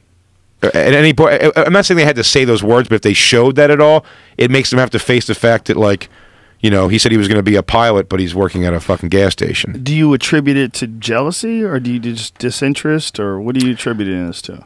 It might be a little bit of both. Who knows? I know when I first started doing it, again, like you said, the way you did Taekwondo, it's a heavy commitment, especially because I started going after the first year of just doing it in Philly. Keith Robinson grabbed me, Kurt Metzger, and Kevin Hart and started taking us up to New York. And when I did that, I started not being able to do all the bullshit with my friends that we were doing. I wasn't part of like dollar beer night anymore. You know what I mean? Or any of that shit. So they feel like you kind of left them. But when I would come back and be like, hey guys, like I'm doing this cool thing, like come check this out, they were just very like, I don't care. You know, and it's like, oh no, I'm gonna go do this neat show in Atlantic City or whatever. Isn't that the case always when you're growing up? There's certain people that you grow up with because they went to school with you and they were your friends, and some folks evolve and develop and change and grow, and some people stagnate and actually develop problems for themselves to distract themselves. Like, I grew up with some kids that were really good friends, and then they became, like, one of them became a pillhead. Like, he's gone. Like, I don't talk to him anymore. If he called me, I wouldn't call him back. You know, he could probably get a hold of me, but he's too fucked up. He's too fucked up. I know his family. I know all the disasters he's been through. I'm not interested in communicating. So there's going to be people like that in your life. Have you had circumstantial friendships in comedy? Do you know what I mean? Like that? Just like you hung with someone for a little while, and then you're like, I guess it really... Like DeRosa did. He lived with me for a while when he first moved to New York. When he moved out, and we were tight. We were together every day, you know? Like we drove in together to the city and from Queens and hung out all the time. And I'd still describe me and Joe as like friends. Like he's my buddy for sure, but I mean, I'm probably the 30th person he would call if he had good news in his life. Do you know what I mean? Right. I'd probably hear it third hand first. And we have no beef at all. And when I see him, we love to catch up and bullshit and have a good time. But you know what I'm saying? Like it just turns out the issue just you need more from him. Yeah. I'm just saying I need more from him. I need him to call me too. I think he's angry at my racisms also. Oh, that Anthony Cumia thing the other day was just so ridiculous. He did our show, and I heard, yeah, on the show he went on this long thing that was very jilted lover-ish in a lot of ways about Cumia not calling. I'm like, why don't you just call him? Because, I mean, and also recognize that the guy's busy. No, he defended all these other people, but he didn't defend me. I'm like, oh, come on, man. Because he didn't, like, talk about you online. Like, you're upset at him. And then there was this accusations of racism that they also didn't discuss. You know, it's like it was so... All of it could have been handled better. Did you watch him go on the Anthony show? Yeah, I listened to it. I mean, look, how'd that end? He should have never just written him off. If a guy's your friend and he's involved in some sort of a public crisis like Anthony was, you know, first of all, you have to recognize there's a tremendous amount of stress involved in any sort of physical altercation. So don't expect people to behave rationally after someone punched them. That's one. And then two, don't expect people to behave rationally after like gigantic groups of people start calling you, a racist and saying, you know, what you're doing by writing all this stuff is like essentially a hate crime. You get fired from your job. People rally for you to get fired from your job. Other people rally for you to get rehired. They want other people to boycott the show and cancel Sirius XM because of that. There was a lot of stress going on. The idea that he's ignoring Joe DeRosa's tweets, like, fuck, man, like, what version of the thing did you see? Yeah, Joe made it a little bit about selfish. Him. Sure. Yeah, and I love Joe. He's a great guy. Oh, but it's just absolutely. like, that's what makes Joe a really funny comic, is that he obsesses on things. Yeah. He thinks about things until he finds out what's really funny about them, and then he figures out a way to do it on stage, and figures out a way to cut it down to like a really funny joke. He's a great comic. Sure. And that same sort of curiosity, sensibility, obsession, all those, the combination of things mixed together in a stew, you know, sometimes they could fuck with your personal life, you know, and I think that's probably what happened there. You know, that if it was a more rational circumstance for Anthony, more rational response by Joe, I think they could have had a conversation about it and worked it through. And I think they did, kind of, on the show. I just don't understand how Joe, in any way, shape, or form, had a feeling where it was like this effect to him in some way. I don't know how people. I mean, think, I got tweets that were like, you know, cancel Sirius XM, stand by Ant, and I just, I just didn't. Yeah. I didn't. And not that I don't. I did Anthony Cumia's podcast after that and talked to. I understand why he did what he did. I think he shouldn't have done it the way he did it. I think there's a better way to handle it.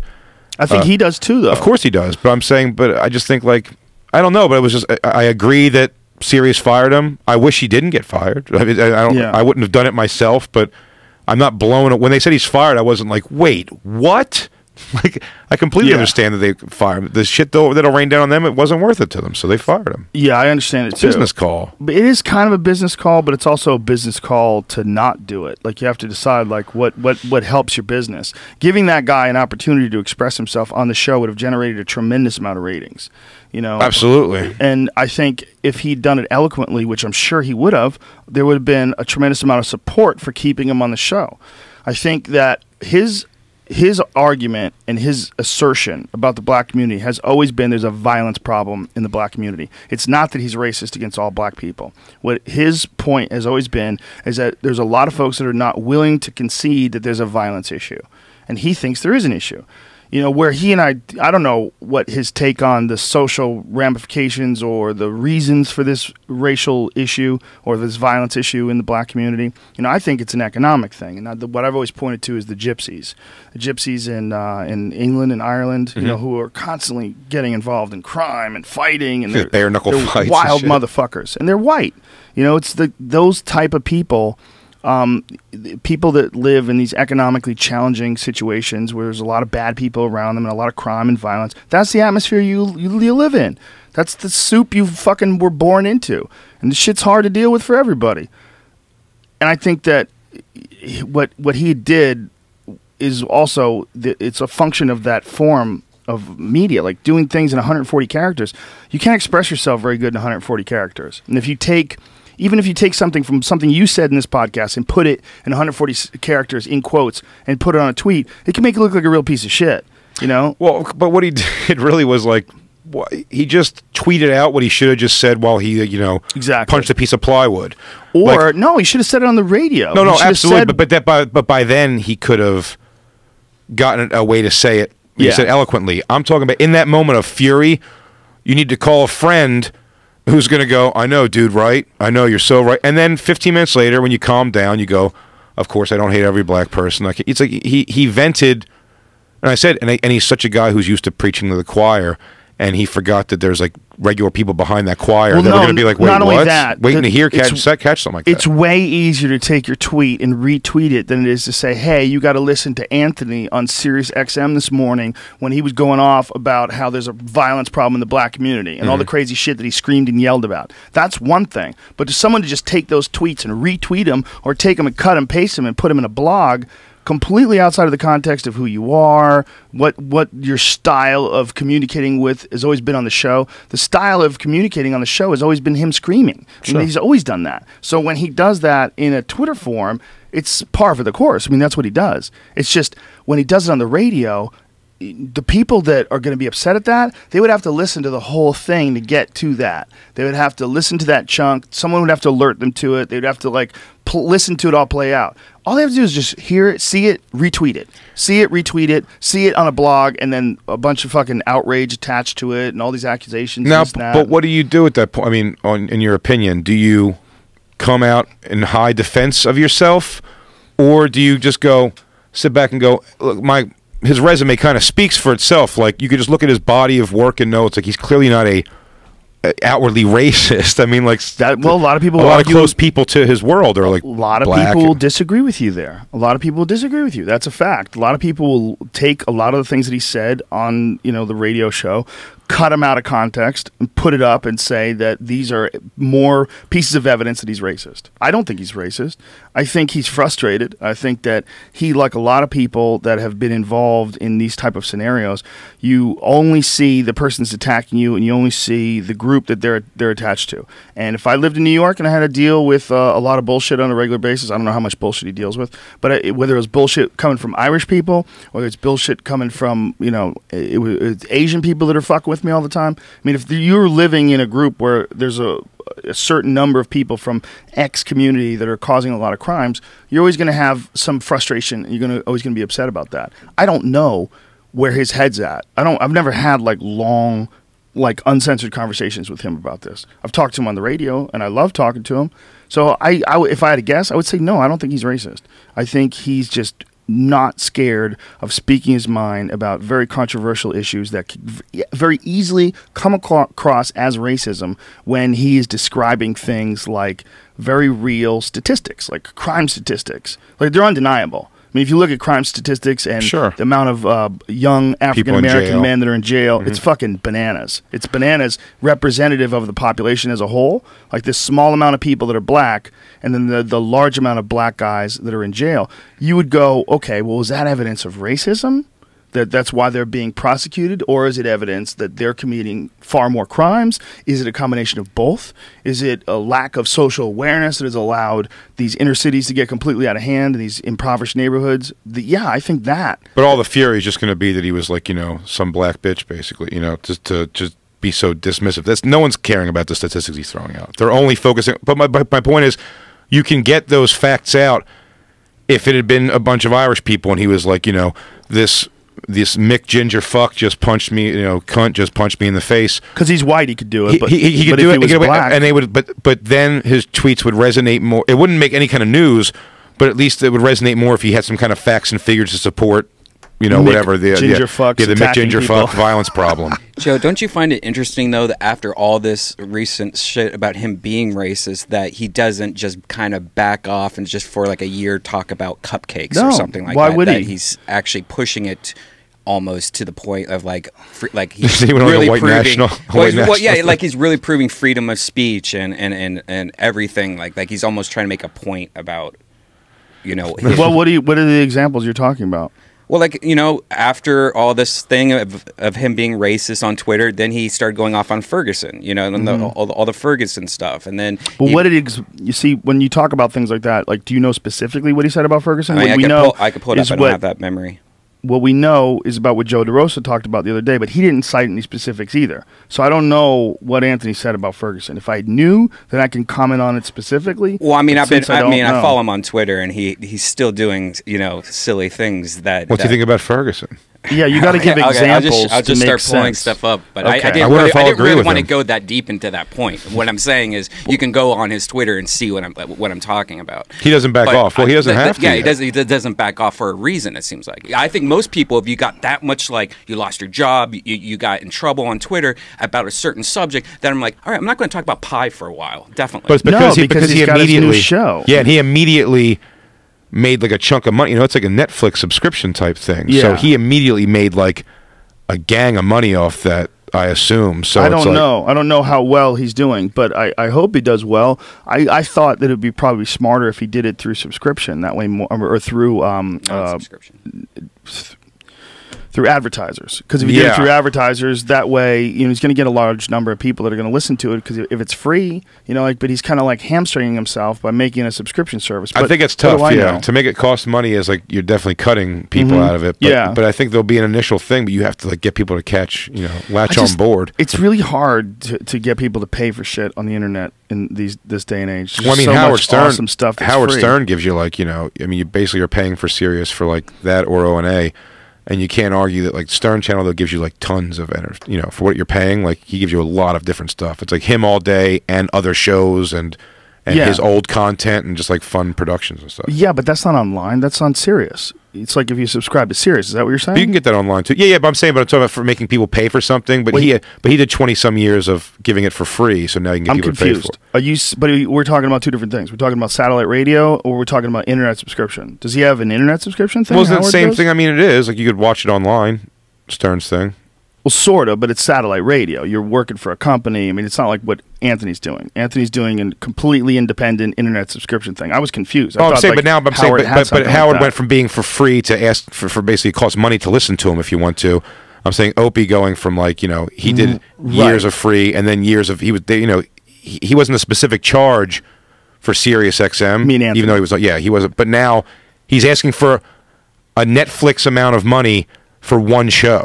That's what I'm saying. There's no variety. There's no like. He's not really giving you anything besides.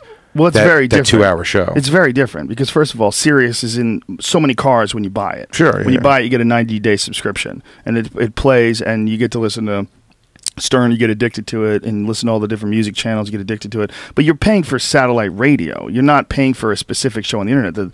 There's a complete total difference in what you're getting.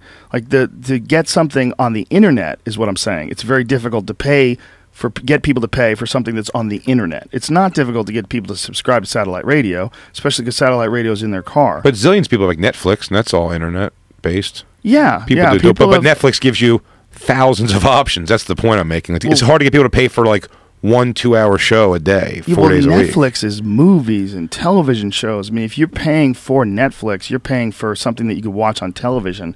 I mean, I guess you could watch Anthony's show on TV, but that's not how most people are probably watching it. I bet the majority of the people that listen to his show are getting it. Yeah, they're getting it on like as an audio thing that they listen to in the subway or something, or in their car. That's what most people do with these things. It's just hard. It's hard to get people to pay for shit online. You know, I mean, people are trying to do it like Drive Plus. Drive is a YouTube channel that I really love. It's all about various sports cars and the inner workings of them, and they do all these really cool in-depth pieces. They just changed their format, and it became Drive Plus, and they made people subscribe to it. And the very video they did it to, the first one, was one that I was a part of, this Sharkworks company that makes these cars. And the comments were just filled with pissed off people. People were so fucking mad. I mean, they were so mad that all of a sudden they were going to be forced to have to pay. I forget what the amount a month is. I don't think it was a lot, like $5 or something. I don't remember, though. And the entire comments for the video was all about people being angry that they had to pay for it. I wonder what Hulu's thing was with their fall off or whatever when they went from, hey, have it all for free to like, now we charge you. Yeah, I don't know. I bet they lost a lot of people. I mean, that's just what happens. People don't want to pay for shit. But Netflix is so good. There's so much stuff. And they have their own independent programming, like that House of Cards show. Yeah. And they're doing, Chelsea Handler's going to do a show on it. Like, they're actually becoming like a network. So if you pay X amount a month for it, the amount of content that they have access to is fucking incredible. I like that plan too. They just release the season as a whole right away. Yeah, that really does make for like. Well, there's also some weird shit that goes on with them, with like cable internet providers and different internet providers. Like now they're going to have to pay more because they use up more. Like they have to cut deals, otherwise they throttle back Netflix users. There's a lot of like weird, shady shit when it comes to like bandwidth and how much bandwidth is worth and how much bandwidth gets soaked up by different applications. What shitty Ben Affleck, Justin Timberlake movie are you going to make about that? Guys fighting for bandwidth. The behind-the-scenes wars. Bandwidth wars. Yeah, it's tricky, man. If you're trying to sell shit online, unless you're a Netflix, like if HBO became an online thing only, even with all their awesome shows that they have, that would be tough. Although, that said, the hipsters have dominated that world, and a lot of them don't do cable at all and just get like a subscription to HBO Go and Showtime.com and all that stuff, and they watch all their shit like that. Well, there's a lot of people that do it through iTunes. Yeah, you do like Apple, you get an Apple TV thing. And and get a subscription to all those things. It's it could probably cost you somewhere of like $50 a month, and you pretty much have access to everything like the next day. Pretty close. I mean, there's a lot of shit you could get. I mean, I use iTunes for I use the Apple TV to watch that show The Strain, and I tried watching it on regular TV. Oh my god, the fucking commercials make you hemorrhage. You can't believe how often the fucking commercials come on. It's like a couple minutes in, bam, there's another commercial, and then a couple minutes after that, bam, there's another commercial. Like, oh my god, like they just assault you with commercials. I keep cable, DirecTV for a few. One, the football package is huge, but two, there's also something that makes me feel like an adult having cable. Do you know what I mean? Like you're supposed to have cable. I don't know why, but it really does. Just like I stopped now, but for a long time, well beyond needing one, I always had a house phone, like a landline. So I was like, you're supposed to have a landline just in case, but it's just gone all. I bought into the cell phone now. After a while, well, it's also like you don't ever want to have something that you can't just turn off. Yeah. The beautiful thing about a cell phone is just shut that bitch off and nobody can get in touch with you. Yeah. But like those a lot of people do that Netflix thing now where they don't have cable, they just have Netflix and they just use like their computer for shit and then hook up one of those I do it right now. I just went. And it's great cuz you could just target what you want instead of listening to background noise pretty much. Yeah, it's probably smart. Keep you from watching as much stuff too. You're not just flipping through the channels. And then you watch, sometimes there's a search process. They're like, what do I want to see here? And you go on. And sometimes it'll take a half an hour just looking for a good movie to watch. Like, it's just wasted half hour here. But, like, having cable, like, I'll never seek out the movie Breakin' ever again. But I'll watch the last 45 minutes of it 3 times a week if it pops on. Yeah, if I'm flipping through the channels and Roadhouse comes on, it's like 2 o'clock in the You're morning. not going to stop hotel watching room Roadhouse. somewhere. I'm going to watch that shit. You know, it's like a gift of the universe. If you're like alone in a hotel room flipping through the channels and Roadhouse comes on, you're on the road, you'll start laughing. You got to watch it. You owe it to the Jeff Healey band to do it. I want you to be nice till it's time to not be nice. How will I know when that is? I will tell you. My mom used to come home from work in the middle of the night and feed my little brother, and we didn't have cable, and we had a VCR, and we had Roadhouse, and she would watch Roadhouse every night. My mother knows every line to Roadhouse. That's ridiculous. Yeah. It was a VHS? Miho. Yeah, VHS. Oh, my God. I had that and Hard to Kill on the same tape, and we watched it constantly. You know what's amazing? If you go back in time to when those video stores were out, like the local video stores, like every community had a local video store, like a mom and pop video store. And then the Blockbuster came in and fucking, oh my God, Blockbuster's going to shut down all these mom and pop video stores. In a lot of ways they did, except Blockbuster didn't have porn. That's what kept them alive, So right? if you wanted to get the porn, you'd have to go to the mom and pop video stores. We had But if you came back to that day when those things were all like everywhere, and you said, within a couple decades, these won't even exist anymore. They're going to be gone. You're going to get everything out of the air. People will be like, what? Yeah, you're just going to press a button on a machine, and you're going to get it out of the air. Specifically for porn, what you had to go through, too. Like, our franchise in Philly, we had a place called West Coast Video. And you know that at all? And there's the red boxes. Everything was like in a red box. There was no, like, the covers were up on the wall. Yeah. But you got a red box. And the beauty of that was I would try to just, like, find... Like, my mom and steppop would rent porno movies when I was younger, I guess, for themselves. And they'd leave it in the VCR. We only had one VCR, so I guess they'd watch it when I'd stay at my grandmom's, and I'd come and I'd see the title of it. And they'd always find titles that weren't very porn sounding.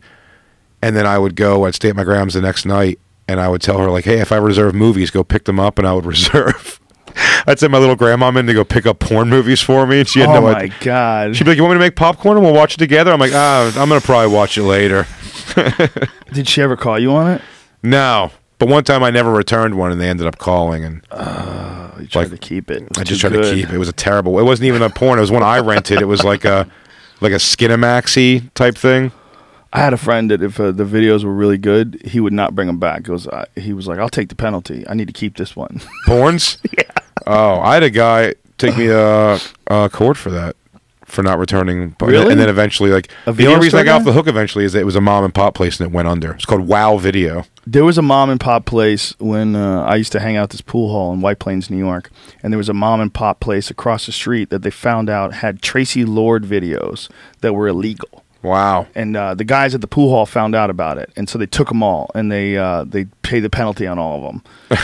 they're like these are valuable because she's underage, and I'm like, bro, that shit's illegal. Like, what the fuck are you doing? I mean, there is Why a value to that? it, but She looked like she was of age. She had large breastises, and she was, she looked. Oh yeah. Like she was enjoying it sexually. She had those big banana tits too. Yeah, they were weird tits, but beautiful girl. But anyway, she was fucking like 17 years old or 16 years old at the time when she was making these. Big muff. These guys found out about it. Yeah, well, the whole deal. She was a woman. Yeah. I mean, she looked like a woman. She's obviously a little girl, but if you looked at her like, what is that? You would say, well, that's a naked woman. Yeah. No, she's 16, you piece of shit. What the fuck? How would I know? You showed me her naked. Did you watch those documentaries? Like, her boyfriends were like in their mid-20s, early 30s and shit. Like, none of them had any idea. You mean the guys on the show or actual boyfriends? Like, her boyfriend were porn. Yeah. I'm calling the porn video the show. The guy in the show. She dated porn stars for a while. Oh, she dated them. I think that guy Tom Byron.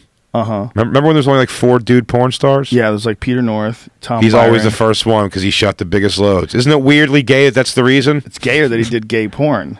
Did he before that? Yeah, he did gay porn. Oh, wasting those big loads on dude butts. I don't know about wasting them. He seemed to be enjoying it. And this is pre-Viagra. So he was really getting hard for gay guys. He stayed in there, he stayed in the game a really long time simply because of those loads. They were ridiculous. The fact that I know what you're talking about, like if you brought it up about any other performer, you'd be like, I'm calling him a performer. Anyway, what do you call them? What do you call a guy this who artist, fucks chicks? Adult artist, Peter North? This powerhouse. Well, that's what everybody knew. Those were the things you knew. Ron Jeremy can count down from 10 and come. And Peter North shoots fucking face-covering loads. What do you mean everybody knows that? I didn't fucking know that. You guys didn't know that? You guys never hooked up with Ron Jeremy? How do you know that? All his porns is what he would do. He'd start counting down from 10, or he has the girl count down, and then when she says 1, he pulls out and blows a load on her. No kidding. Really? Yeah. I had no idea. I had no idea about that either. Yeah, that's a weird thing to know, Why son. don't you guys take a little time to get to know the hedgehog? Watch it. How many porns have you watched? Oh, tons. I had a nice stack collection. Yeah, and all the tapes were red. They were always like shitty colors too. Red videotapes. Yeah, right. The cheapest fucking stuff they could I had a friend outside. I had a friend who had 2 VCRs. This black dude named Frank. He would just make compilation of like his favorite Cum They were shots? great. They were great to borrow. No, because whatever it was like fat ass white bitches, and then it'd just be like all. So he was like the first compilation guy. Yeah, because they have compilations now that you can get way online. before the internet. But I think if I was I'd have a severe problem if I grew up with like the internet. It was good that I had to like really work to get my porn. You'd have a severe problem if you had instant access. Absolutely, and I think a lot of people do. Young. I think a lot of people do have a problem, and I think it's as someone who has a daughter, I fucking hate that. Facial cum shots is part of the common day. You know what I mean? Like that's what you do right out of the gate sexually. Anal sex too. Right out of the gate sexually.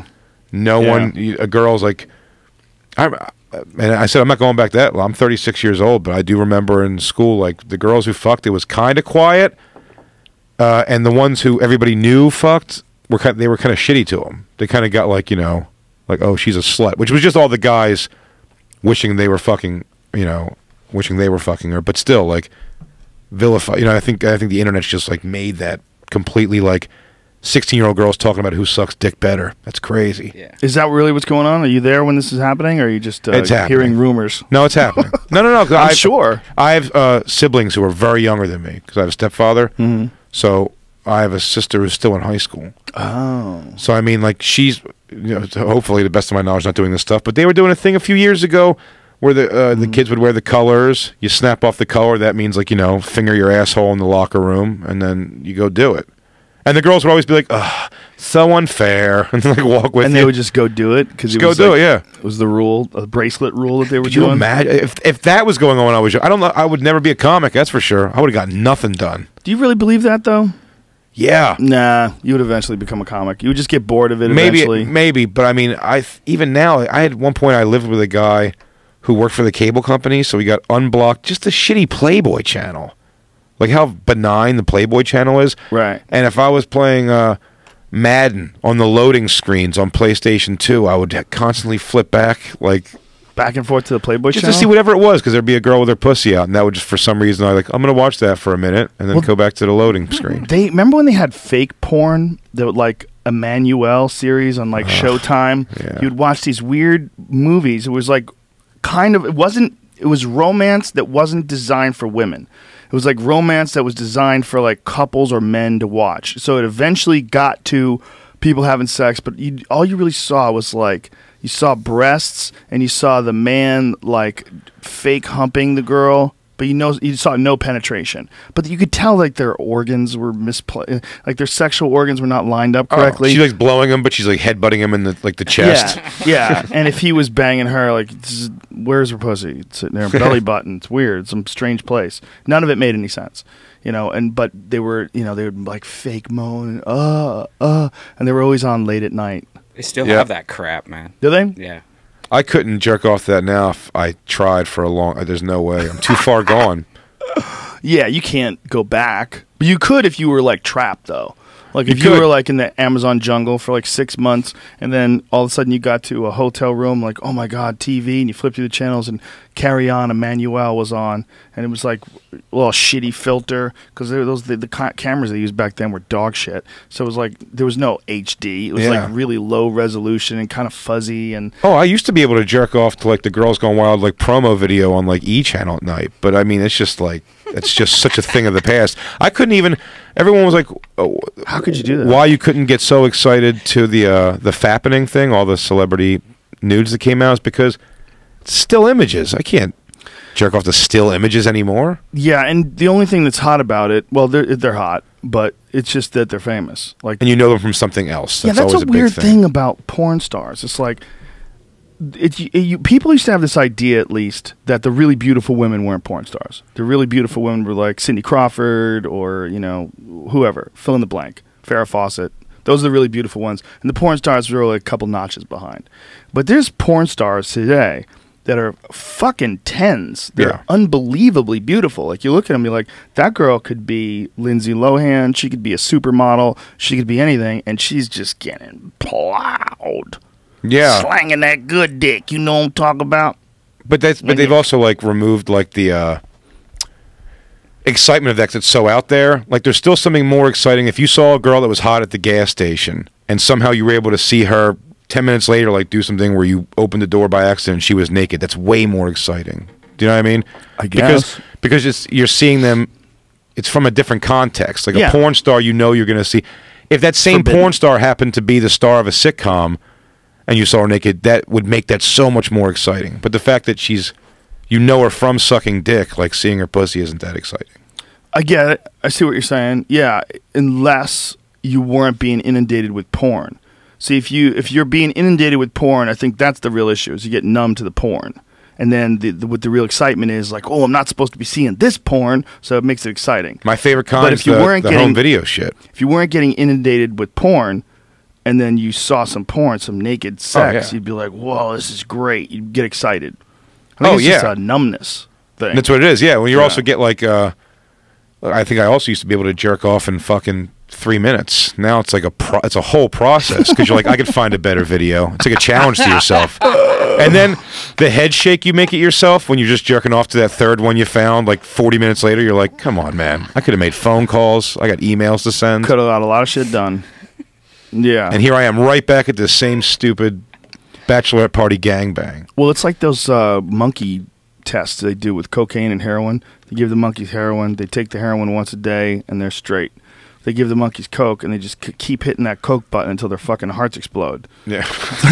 You know, there's something about giving guys access, just constant 24-hour porn. I mean, that's where all that gagging shit and gaping and fucking all the abuse porn. It's got to become violent. Well, it comes out of, like, what's next? We've done all this. What's next? We're going to fucking pee in girls' butts. Okay, how about we pee in girls' butts and we attach a straw to that pee and we make them drink it out of their own butt? Fuck yeah. That guy's in jail, I think. Yeah, he is in jail. Right? He's out now. Is he? Yeah. Did you ever see that What's documentary? His name again? Max Hardcore. Max Hardcore. Did you ever see that documentary called Hardcore where the girl comes over from England?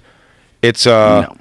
It'll make you like furious at that guy. Did you ever see it before? I think I saw clips of it on eFuck. It's a girl who comes from England, you know, porn producer is like, you're beautiful, baby. You're going to just basically starts off, you're just going to do like pictures and lesbian porn. And then before you know it, like they get to sets and it's like, well, I thought you said we were just going to watch today. It's like, no, baby, come on. Like, I told him you're doing this anal porn today. She's like, well, I said no anal. And he's like, well, it's more money if you do it. And it's really watching him then break a girl down. Till at one point, Max Hardcore, I believe it is, getting ready to do something terrible to her. And she finally, like, after crying, she said she didn't want to do it. Well, first thing he does is he walks into a room when she's going to meet Max Hardcore for the first time. A bunch of people in this room and the documentary crew. He walks in, he shakes everyone's hand and goes over to her. It seems very real. Pulls her panties down and stuffs his dick in her asshole. And she makes a face like it's pretty real. And she gets weirded out and then he goes, let's go upstairs. And he starts talking into a scene. She says she doesn't want to do it. He gets really, first thing he tries to do is like hit her with the baby. You're beautiful. Like, you're going to make a lot of money. This is a great thing. People want to see your beautiful body. He does that for about 5 minutes. And then he kicks right into, you stupid bitch. Yeah, whatever. Go back to England and tell your kid you can't take care of her and you fucking, you're going to waste my fucking time. And then she agrees to do it. And the documentary guys step in and they turn the camera off and it just says, like, at this point, we thought she wasn't responsible for herself anymore, and they pulled her out of it. Okay, is this 100% confirmed? You sure that this wasn't in any way set up? That's why, you know, like, there's a lot of these porn scenarios where they do, like, casting couches. No. Really are this is a documentary. Couches. No, I know that. But there's other ones that they do where it's totally rigged. Yeah, I think like most of them are always rigged. This is not. This is a full-length, like, 2-hour documentary. It's about this girl. That was just one scene. Right, but they showed him fucking her in the ass? She doesn't. She's not opposed to that. Okay, but like she goes. Yes. They say. Okay. Well, they don't show like his dick going in because it's just not the way. It's a documentary guy, so it's like if it happened in the corner over there. So they're not showing the actual sex. Right. Yes, they just don't show the penetration. But you see him put his dick in her, and her make a face and get weird. I about don't it. know if that's a setup. You know what I'm saying? Like, do you know that that's not a setup? Obviously, I can't confirm it to 100%. Right, but wouldn't you assume she that goes it's- through a weird thing in this documentary. This sounds like a real documentary. I mean, if it was a porn documentary, they would show like real porn. Yeah, no, they don't show. There's no penetration. That doesn't necessarily mean it's true. That's not necessarily true. I mean, I don't know. I see what you're saying. Like, it sounds like it could be real, but it also could be something that they set up. I don't know. Of course. Oh, yeah, anything could be, Yeah, I mean, it's the same world. You know what I'm saying? That world of the fake auditions that turn into But sex. this isn't a jerk offable thing in any way. It's just this whole gross. thing is terribly like, what the fuck is this guy doing? This girl's like, is he really doing that? It's not a. Oh, okay. It's So- not. There's no fantasy set around it. Like, you see the documentary guys, like even like the guys talking to each other. Like, is this Right. like, should we do something? So he's just an evil guy that's out of control, abusing the shit out of chicks and putting it on video. I've heard him on Howard Stern, man. He seems like a pretty horrible dude, but Ooh, I'm speaking a little what out did of you hear? school. He seemed like a horrible dude. Yeah, this is a real documentary. Hold on a second. Would you hear that it seemed like he was a horrible dude? It was on Howard Stern, just the way he talked. They had, girls come in that want to be porn stars, and he just means like, well, you're a little fat, but I can work with that. Like, you write pig on your face, and he's just kind of like a gruff, like shitty guy. Maybe it's a character, for all I know. Yeah, You know what I mean? But I don't know, but I heard, yeah. But why be the villain? I mean, the guy did go to jail, but again, I don't even know what that was for. So I should. Well, I'll tell you make too much exactly what it was speculation. for. He went to jail for Tax shit? obscenity. No, Oh, no, really? Yeah. Obscenity laws. It's a very scary thing. Look, I don't think that see, it's a tricky situation because I think anybody with any ethics or morals that looks at that guy and what the kind of videos he did, you don't want to be attached to that. It's disgusting. I mean, even if it is fake, it's still like, man, why does this get you off? Like, you're being fucking horrible to these people. If that's really what gets you off, like, what kind of a human being are you, and what kind of a product are you selling? But the way they got him is there's certain places that have like really strict obscenity laws, and so they prosecuted him in Florida in this one area that had these like really brutally strict obscenity laws. So they went after this guy. They targeted him. I think, they saw the videos and they decided this is a piece of shit and we need to put this guy in jail. And like, they, in their eyes, the prosecutor's eyes, I think, if I had to guess, that they found a guy who had made this sort of evil business off of a loophole. And that loophole was the freedom of expression. Sure. That he's allowed to have his own artistic interpretation of what's porn and what's not porn. But to anybody like you that's a normal guy who watches it, you're like, this guy's a piece of shit. Like, he's making movies for fucking evil people. Yeah, to want to get off to that is a very bizarre thing to me. It is. It's definitely very bizarre. But it's also like, at what point in time is it censorship? Like, what point in time is like, who's to say that you can't? I mean, if you made a movie, okay, this is a totally unrelated thing, but if you made a movie about a guy who's a horrible serial killer, right? And he's very sadistic, and it's part of the entertainment is this guy's very sadistic. And then as long as someone catches that guy and kills him, most of us are like, wow, that was a fucked up movie. But they got him in the end. Yeah. The problem with this is nobody gets it in the end, except the girl. Girl gets it in the end. You know what I mean? Like, the girl gets abused, and it's about abuse, and that's it. There's no narrative. There's no, like, story arc where someone comes along, and they fucking find this guy, and they lock him up in jail at the end, and then everybody feels safe. No, it's just awful. From the beginning to the end, it's awful, and then it ends. There's no plot. It's just him violating somebody. Yeah. And this, but I mean, it rolls on without him, though. I mean, there's like 1,000 Max Hardcores. I'm sure, right? I mean, like, those guys, they'll put on eFucked. I've seen them do those, the compilations of like just not even the sex part, just the guys being mean to the chick. It's like they bring in like awful, like unattractive women and they shit on them and then fuck them. It's very weird. Yeah, they smack them. There's a very lot weird of, they like, sign up for abuse. that. There's like physical abuse that would be illegal and you would actually go to jail for. Like, you can't smack a chick in the face. But like, yeah, you can't. You can't really sign a waiver to say that's okay. Yeah, I guess like you sort of can. I mean, like wrestling, right? But isn't it different if it's a guy smacking a woman? I mean, let's be honest, isn't it? Morally, if a guy smacking a guy in a wrestling, if they're doing a pro wrestling match and a guy smacks a guy, these guys they're agreeing to this. They're both guys. If two girls are doing it, they're both girls. But if a guy does it to a girl, but I mean, there has to have been pro wrestling storylines where the guy accidentally swings and smacks the girls. Like that's part of the storyline. I mean, I just watched the thing the other day. Triple H put Stephanie McMahon in the pedigree. Well, in movies for sure. There's Yeah. been domestic violence in movies without a doubt, but they're wrestling's not really. acting. No. But they're not really hitting. That's not actual contact. No, Yeah. but in pro wrestling there is contact. Yes, that's the difference. In pro wrestling, they're actually hitting. So if you've There's absolutely TV shows and movies that they hit each other in. no, you see a woman hit a man, you never see a man actually hit a woman in a movie. I Not a bet- recent movie. Well, I bet you there is in the last year some show that has a man hit a woman and it's a real hit. No, they can make it. No. Jersey Shore had that happen, but that wasn't set up at You all. can make it look like it's a real Jersey hit. Shore, yeah. You could make it Good. look like it, but I've never seen. I've never seen a woman cuff a man or a man cuff a woman in the face where I thought it was real. That Jersey Shore, that Snooki got punched in the face by a dude. Yeah, that was real. 100%. That was Very real. 100%. Yeah, I got jawed her. She got blasted. So that's the type of thing you can't fake. I mean, she just got popped. That guy was a fucking savage. That guy was a school Teacher, teacher. I know. And an MMA fighter. Was he really? Yep.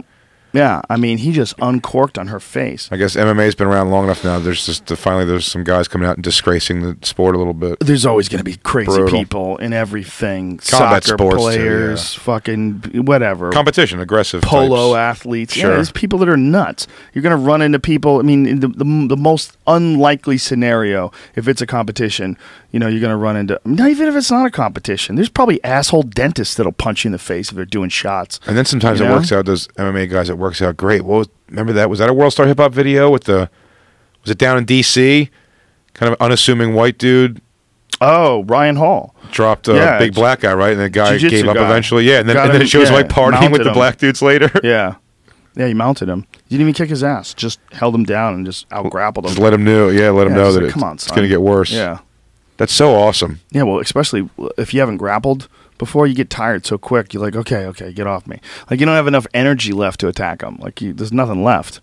I love bullies getting knocked out video. I do love those. Those make me happy. It's nice when you see that. As comics, I think what you said about the thing about punching up earlier, Yeah. it really is like we do seek justice to some degree. For sure. I just have a problem with the statement that all good comedy is punching up. That's just not true. It's not, There's no. a lot of good Of course. comedy that's punching sideways. There's a lot of good comedy that's punching down. It's But like- there's no, but Louis C.K. shitting on his daughter. There's no lack of justice there. Do you know what I mean in that regard? Like, because you said you kind of know. Right. It's not only is it implied, it's very obvious he's kidding. He Yeah. loves his kid. Nobody makes an outward. And it's funny. No one does make an outward thing about that. The fights people choose to pick. When I did interestingly enough, with the daughter thing, when I did Fallon, I talked shit about my daughter for the first 2 minutes of it, and then I did Michael Vick jokes, and thousands of hate mails the next day poured in over these Michael Vick jokes over imaginary. I say that he was on my team, so I have to love him because he's on my team. At the time, he was on the Eagles still, and I say, I go, I know he's a terrible dude and did some terrible things, but while he's on my team, just win. Like, I'll throw him a dog, let him tear it apart like a werewolf in the end zone if he scores. And I said I'd mail him a box of puppies with a photograph of me shushing if he wins the Super Bowl. And it killed in the room, and it did great. But then all the hate mail came in for that, and it was such a weird thing. There's like not one person was like, "How do you shit talk your daughter like that?" Right. You're telling a joke about shitting on her Father's Day present or something she got for you. It's like no one cares about that. But there was petitions online for a public apology from me for imaginary dogs that don't exist. Well, once things happen, people get excited and they want action. They want you to apologize. And if they can force you into action, then they've won some sort of an online contest. They've decided, they've written a blog about it. They've started a hashtag, make Jay Oakerson, hashtag make Jay apologize. Yeah, and it's so bizarre to get that wound up about comedy ever. I don't How get it. about everything, man? I mean, every fucking YouTube video that comes out has 1,000 comments. People are duking it out in the comment section, and people get fired up about almost everything and anything. And if they have the license to be offended, if people have the license to be offended, like they could think that what you said is not funny. They can think that what you said is cruel. But this license to be offended. Aren't And you I don't blown want away? him ever on my show again. This is my show. I like this show. Aren't you blown away though how offended people get? Especially, I feel like comedy should be void of that. Of course. Yeah, but Sometimes I feel like we're treated like we're speaking to fucking Congress. Like, we're giving affidavits in court. there's a laughing microphone behind me on a sign. Like, what do you? Well, what- you what's- see it. You what's see the- what's going on. People are just getting attention. mean, if you talk about it and you engage them and they get to be upset about you and find other folks that are upset about it as well, everybody gets to have a little attention about it. That's why, and you know, it's obviously one of the most famous moments on the show, but that's why I was very tight with Kilstein, like Jamie Kilstein at one point, and like as a comic coming out against comedy, that blew my mind so much when that happened. Yeah, the thing about I still will once in a while. Yeah, I will still once in a while go back and watch that whole thing because I'm trying to get where he was coming from with that. Where he's coming from is a very rigid ideology. There's a very rigid ideology of, you know, what the people that are talking down on it would call the social justice warriors. They talk about it in a mocking sense, social justice warriors. But social justice warriors, like the idea behind like the super male feminists, very liberal, very, you know, a lot of them vegan, like this whole idea of do the least amount of harm possible. They have a very rigid ideology when it comes to certain things. They don't leave any room for certain things to be discussed in a mocking manner. You know, and I think that you get stuck in that world. If you're in that world, like, they have very rigid rules. They don't think you should ever say a joke about rape. What was really fucked up is Jamie had one about rape. It was about men getting raped, and it was okay. It's like you just can't have any mocking jokes about any woman getting raped. Even if the Daniel Tosh situation, it was like such an obvious line. She yells out during no one knows the scenario, Tosh was on stage and he was asking the audience what they wanted to talk about, because like occasionally someone will yell out a subject and it'd be pretty funny, you know, and then you may be able to come up with a bit from it. Who knows? He's just having a good time with the crowd, being loose, ad-libbing. Some guy yells, talk about rape. And he goes, and he starts listing off all the things that's not funny about rape. Like, what are you talking about? What is it? The humiliation, the physical violence? Like, what part do you think is funny? And this woman, like, self-righteously yells out, actually, there's nothing funny about rape. As if he didn't know that. As if he wasn't saying that exact same thing. And he goes, wouldn't it be funny if 5 guys raped her right now? Like, and then everybody starts howling, laughing. Why? Because it's a funny thing to say in that moment. Sure. And to argue against that, as saying like that promotes a culture that accepts rape, is completely ridiculous. What it promotes is rallying against people that are stating the obvious. They're stating the obvious to take a moral high ground. Actually, there's nothing funny about rape. Like, he was saying that very thing with humor, that there is nothing funny about rape, when she chimed in. It's a person that wanted attention. That's the same person that wrote that blog. She wrote a blog about it. That very person was like the nightmare person to say that too, because she went and she wrote this blog, and then he wound up giving this like fake apology, which is pretty hilarious. Did you see what Law and Order SVU did with that story? What they made that into? They did?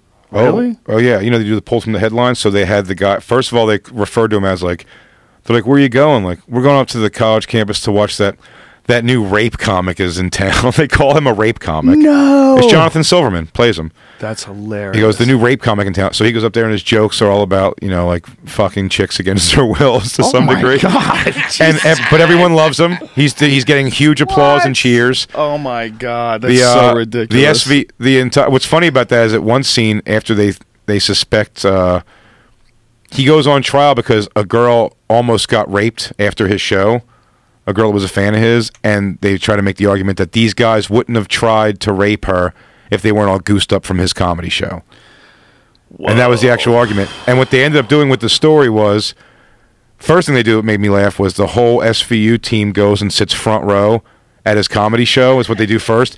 And they're just sitting there staring and shaking their heads, and you almost want to go, you guys are actually being a pretty shitty audience. like at the end of the day, it's like, if you're going to sit there and stare, like, at least sit in the back. Like, that seems like a kind of a weird, like, you're making the show get weird and rapey by staring at him.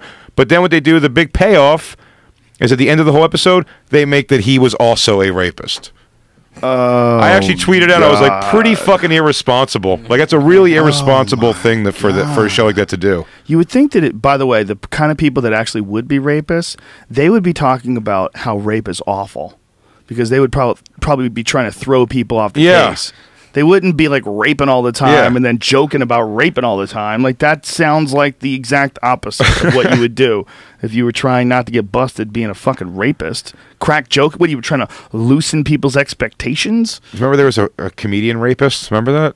Oh, yeah. The guy would backtrack his schools. He would go to colleges, and he would rape girls at colleges, and he would ask them to pray for him. Really? Vince Champ. Yeah, but didn't he do a thing? Didn't he go? His name Vince Champ? But didn't he do? He would go like those block bookings. Like he would go do one school, pick out the chick, go to the next school, and then double back. So that's I think he pulled it off for a while. I didn't know he had a strategy. Did he have a strategy? From what I understand, I could be wrong about that, obviously. But yeah, that's what I've heard that from several sources. That it was like a doubling back thing. He won Star Search in 1992, and he's serving a 55 to 70-year sentence for rapes he committed at college campuses on his stand-up circuit. How many did they say? How many rapes? There's a bunch. I don't know, man. The story I'm looking for has been removed from the internet. How many rapes were there? Well, there were so many rapes. It was in the late 90s. Bucket of rapes. It was in the late 90s. Yeah. I don't know how many girls he raped, but he would ask them to pray for him, which is really fucked. Rape? It's the last thing a chick wants to hear while you're raping them. So even you feel bad about the rape. I think rape, there always has to be, like, it seems to me like there's got to be a shut up or I'll do this like element to it, because I feel like you just couldn't. It's like professional wrestling, like how you couldn't suplex somebody, like a vertical suplex that doesn't want to be suplexed. Like you couldn't possibly do it to someone. I feel like, how could you fuck someone who's really snapping their legs shut and fighting it? That almost seems like it's an impossible task. Are you serious? It's got physically, for real? Yeah, I mean, to some degree. It happens all the time. Obviously, it can happen. No, but I think there's always an element. I think eventually the girl kind of has to do like some kind of like, just get this fucking over. If you physically fight the entire time, I feel like you almost couldn't pull it off. I don't know, man. I think a guy could probably pull it off. I think they do. I don't even know what you're saying. Like, guys definitely rape. Like, I know, no, girls fight to the Jesus death. Christ! Did it make it sound like I say guys No, don't rape? Guys rape. But girls fight them off, and they still rape them. That shit happens all the time. I think men are just bigger. You know, big, strong men and small women. It's probably they hold you down. The liquid seems thing pretty too. obvious. I think though, if You you mean just booze? spit on, Is that what you're saying? no, I mean like if you like, she's not going to be wet. You know, Well, I'm not even talking so about it's that. like- I'm talking just about the other of someone like nonstop, like physically flailing around, like to completely subdue someone's. Have you ever just like playfully wrestled with a girl, like with your girlfriend or something? It was like, oh yeah, my chick. If I try to hold her arms and to tickle her, and she's flailing, like I don't think I can control her fully. And she's not a big girl at all. I control my girl. She can't move. Brian kicks ass on bullies, controls his girl. He's a fucking savage. Dude, you could stop a rape and rape. Don't even, It's amazing. forget all personal appearances. Put that aside. He's a savage. Jesus Christ. I can control my girl. Yeah, you could. Look, man, if you know how to wrestle, you can hold a chick down pretty goddamn easy. It's not hard. You can hold a dude down. But you have to hold her down and accomplish something that's like sort of intricate to some degree. I don't know. This is a weird thing to speculate. Let's break it down. How would you do it, Brian? Let's take it around the horn. It'd be jiu-jitsu-y. Yeah. First of all, I do a classroom judo throw. Then Jiu-jitsu and I spit. think that it'd probably be it's like, especially there's a lot of violence involved, right? Like hitting, choking. I don't think it would be hard. I mean, it wouldn't be as easy as like normal sex. no, but I'm almost making the point. I'm saying by the time actually the sex part happens, I feel like there's just a give up to some degree. Man. Yeah, I guess. You can see me appearing at the Tomahawk University College. Announced my college tour. It's called the "Don't Worry, I Don't Believe I Could Possibly Rape You" tour. Hey, everybody has their own confidence level. What they can put off, what they can pull off and can't pull off in this life. If you feel like you're limited in that regard. I can never dunk a basketball, and I can never rape. Those are the two things I physically can't pull off. It is a fucked up thing, man, that's like so common in the animal community, like violence and sex. Like if you ever watched like I was watching this documentary, or was listening to this podcast rather, about Tasmanian devils and how vicious Tasmanian devils are with each other, and that while they're having sex, like they always bite each other. They're constantly biting each other. They fuck each other's faces up. Like when they have sex, they fuck each other's faces up. When they're fighting over a meal, they're constantly going at it. But there was a disease that was spreading amongst them that was actually a type of cancer. And the type of cancer was actually proving to be something that's contagious by some strange manner of evolution. These cancerous cells would burst and infect the cells around them. And so all these Tasmanian devils started dying off because they started developing these cancerous, contagious tumors, and they were constantly biting each other in the face. So they would be biting into these tumors, and the tumors would like literally make tumors on the other animals. Jesus. Yeah, but just constantly attacking and fucking mangling each other. Like that's what they did. They were just constantly like biting when they fucked. And they make these crazy noises, man. This guy who is a have you ever listened to Radio Lab? You know what I'm talking about? Yeah. Amazing podcast. It's an amazing podcast. And the podcast is all it's all like really interesting things that are like, one of them they had about the problems with trying to communicate with dolphins, and just really fascinating stuff. One of them was on the apocalypse, like how what the asteroid impact did and how many animals were killed off and what the original humans probably looked like. The thing that became a human that was alive back then, this fucking burrowing underground mammal rodent type thing. But they were doing this Radio Lab 1 on these Tasmanian devils and this cancer that was spreading. It was fucking madness, man. I don't like to dig into stuff like that too much. It gives me like genuine anxiety, especially apocalypse stuff. Yeah. Like, it's like, there's always just a chance a meteor the size of Texas could destroy the Earth. But just weird that became like a thing with these animals, that they would bite and fuck while they're biting. They're biting each other in the face. And that's not a discussion. That's just nature. Just the nature of it. Yeah, it's they not like constantly do it. Apparently, they just bite. They're just always fighting over meat and fucking biting each other in the face. And praying mantis fucks and kills like immediately. So yeah, same. It's like so does Black Widow, right? Yep, that's real common in the insect community. I saw an ant once. This weird fucking ant that takes. They're almost all females, and there's occasionally males. And when they find a male, they bite his legs off. They bite his legs off, and the male's like slightly larger. They bite his legs off, and then they carry him into the hive to breed, and then they wind up killing him. They make him write a book. They cripple him. He has like wings, I think, too. Is that the story of misery? You make him write a book with your favorite character? Yeah, we got it so weak. We're such pussies. We have a conversation about how difficult it would be to rape somebody, and it's like dangerous subject to tread.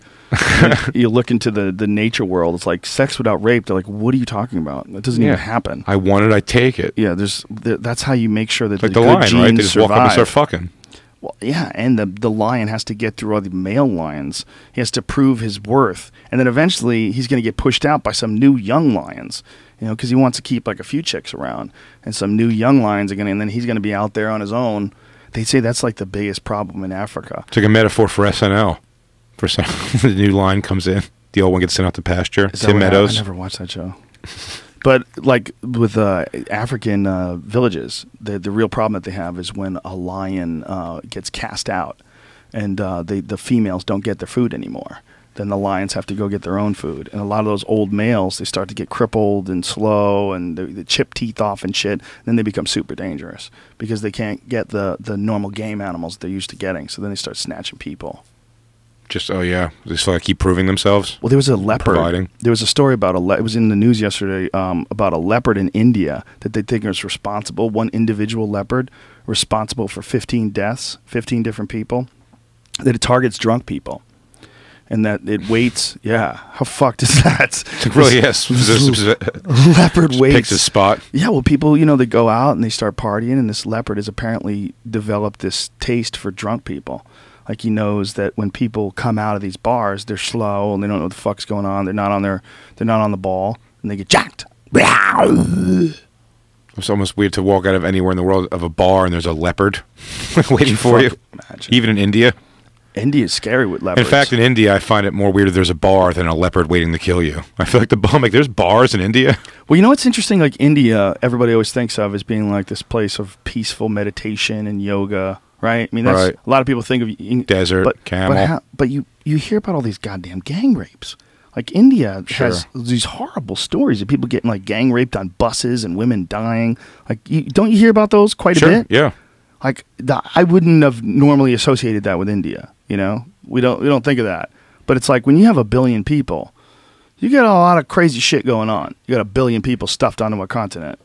Can you imagine? Yeah, I mean, the young people anywhere are picking up on, especially with internet and everything, picking up on like the culture of all that stuff. So if you go to South Africa, there's street gangs.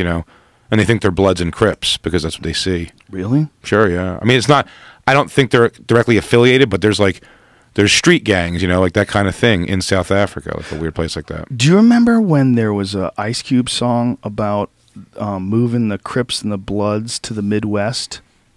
No. What was the song? Yeah. Steady Mobbin', I think it was. Road Trip. It was something like that, where these gangbangers, it got too hot in L.A., so they set up gang affiliates in the middle of the country. Oh, those like Southern ones, or like those documentaries HBO would do about the white boy gangs, like just a bunch of dudes wearing like bandanas over their face and carrying hay sickles. Like, what a terrifying thing coming your way. It's like Children of the Corn with do-rags on. What was that show? It was like Banging in the Suburbs? Banging in Little Rock. Banging in Little Rock. That's what it was, yeah. Wow, that's and like right. really, it's like white trash guys, like, get him, Geary. That scared a lot of people. Oh, yeah. Banging in Little Rock type shit. That scares a lot of people. The idea that this gang violence that you see in like Inglewood and Compton on the television shows, that's somehow or another, that Boys in the Hood shit could somehow or another make it. Yeah, and it's like terrifying. Especially when you see it in the South, it's weird because it's already kind of a scary area of like swampy, overgrown hedges and stuff. And then there's like a dude with an Uzi wearing a red flannel in swampy Louisiana weather. And if you, fuck. And if you're scared of it, you're racist. Just don't hit back. I tell you what, I've talked about some shit on this podcast and gotten, a lot of people's reactions about it. But one of the biggest reactions I ever got about anything I said was that I was talking about John Jones. And I said, I wonder how much of like why he's not popular is racism. I wonder if people are racist. Even if you even say you wonder that someone might be racist, like if someone's reaction to something, it's probably like flippant of me to say, like, that's like, especially when you're not considering it before you're saying it, you're just discussing a subject because you think it's interesting. It's such a charged subject. You got to have like a fully formed idea before you say it. But just the mere possibility that some people could be racist was like people are so angry. Like, not even saying you're racist, not saying the only way that you couldn't like the guy was because of racism. I said, I wonder how much of it is racism. I wonder if it's a factor. Because I always wonder about racism. I think he gives reasons beyond that, but I think it's a fair question. I mean, he gives reasons to dislike him beyond race, but, at the same time, why? Yeah, some people will just... Is it ridiculous, the notion that people will just blindly, like, think, just, what I mean? Like, I don't know. We're living in a world of apologies. Don't apologize for asking it. Well, it's just such a highly charged subject. It's a fascinating thing that it's so highly charged that, even a mere suggestion... And if people thought in some way that I meant if you don't like him, it's because you're racist, then that's my shitty job of communicating an idea, because that certainly was never what I was thinking. But what I was thinking was, I know for a fact when I was a kid, I used to root for white guys. I just did. Like when Jerry Cooney fought Larry Holmes, I remember very clearly being embarrassed that I rooted for Jerry Cooney because he was a white guy. Because I remember Larry Holmes boxed the shit out of him. And he just picked him apart. And before that, I mean, Jerry Cooney was a really good fighter. He beat Ken Norton. He knocked him out, devastating knockout. He was a good fighter. But Larry Holmes was a master at the time, and it was I should have been appreciating what Larry Holmes was able to do to this guy who'd been able to knock out some really good fighters. That Larry Holmes was just using his skill, and that it was but I had been rooting for Jerry Cooney, so when he lost, I was like, damn. But was it because but it might have been because he was the underdog too. No, I was a kid. I was dumb. I know I was rooting for it because he was white. I know I was. I was probably like, I was a senior or a junior, maybe a junior in high school. So I guess I was like 16. And I was just dumb. I mean, it wasn't that I was racist. But how dumb? I could relate. You could have just been going what you attached to the most, like what you related to the most. Most certainly. I could be that guy. Yeah, most certainly. Yeah. But I did it a little bit when I was 20. But not nearly as enthusiastically with Tommy Morrison. Screaming, I love you, white boxer.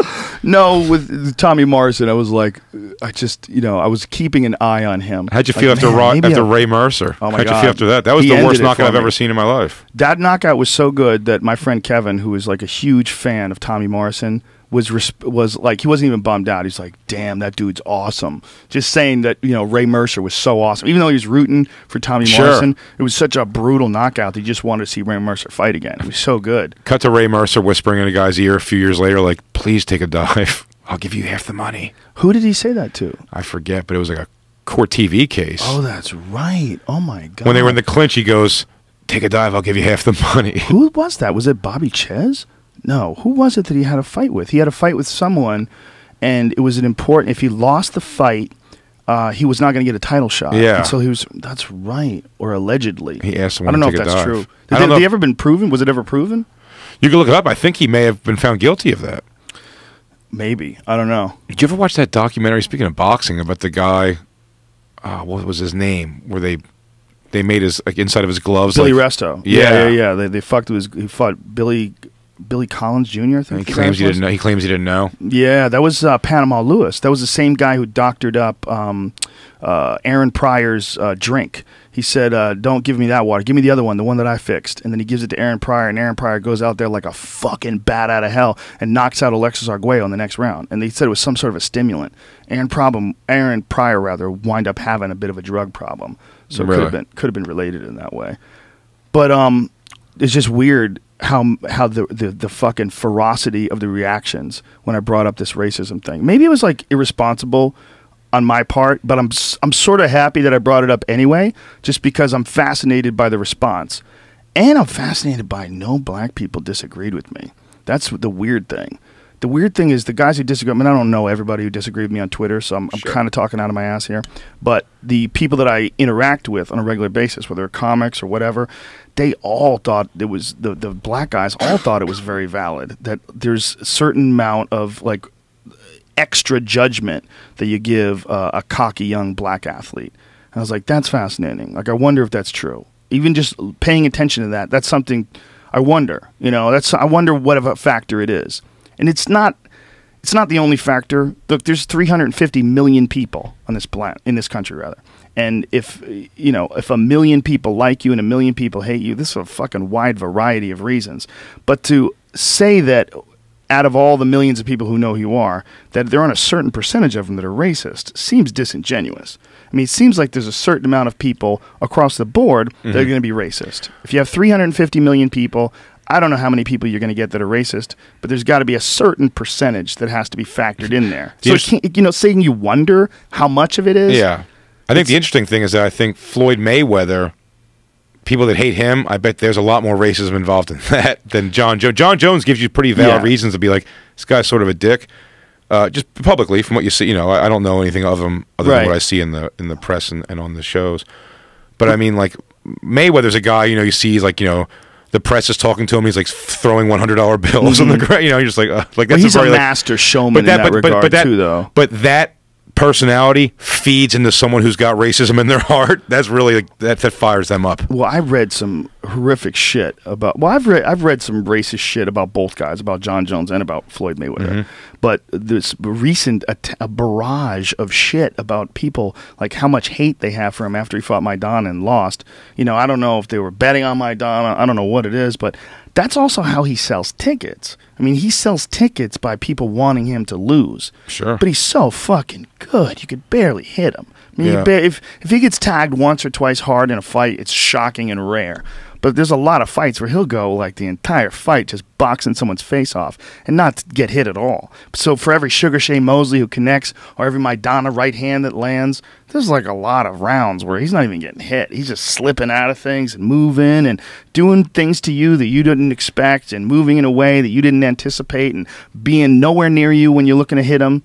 He's a master, but he's also a master of manipulation. I mean, he's playing the heel, where I think John is just a young guy figuring it out on his own while he's one of the baddest men on the planet at 25 years of age. And he's had this ridiculous rise to success that happened in a really short period of time. Like from the time he was like 21 years old to the time that he's 25, starts martial arts and becomes the light heavyweight champion. I mean, that's fucking crazy. I mean, he had a martial art background because he was a really good wrestler and did know some kicking and punching and stuff before he started into MMA. But he got into MMA because he got his girlfriend pregnant.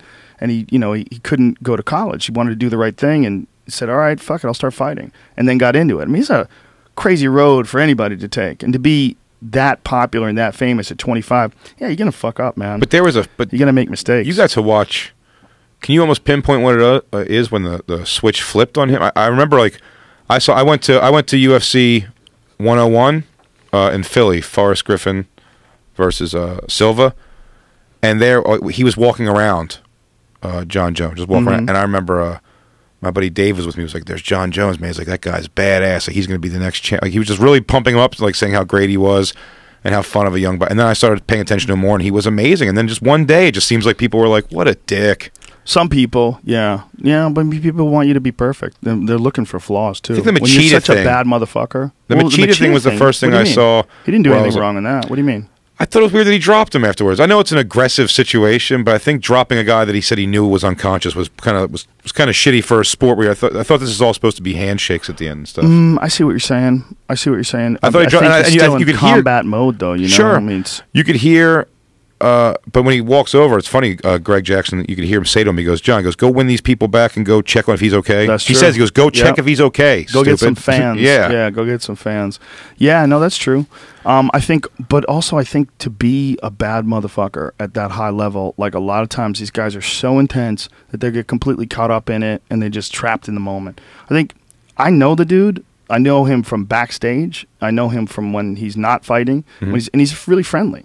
He's a really cool dude, but I wouldn't want to be fighting him. I think if you're competing against him, I think all those dudes that are at the top of the heap, they're pretty fucking ferocious. And some guys are better at keeping it together in scenarios like that, you know, where they don't drop the guy. But some guys aren't, you know. I mean, Dan Henderson is one of the greatest of all time.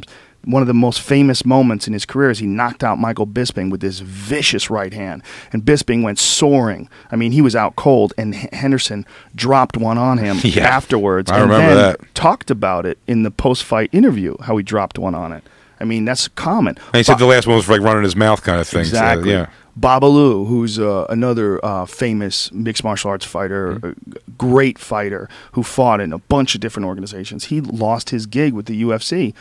Partially because he held on to this guy after he was done choking him, and then talked about it in the post-fight press interview with me, you know. And that guy was, I mean, not doing anything that B.J. Penn hadn't done.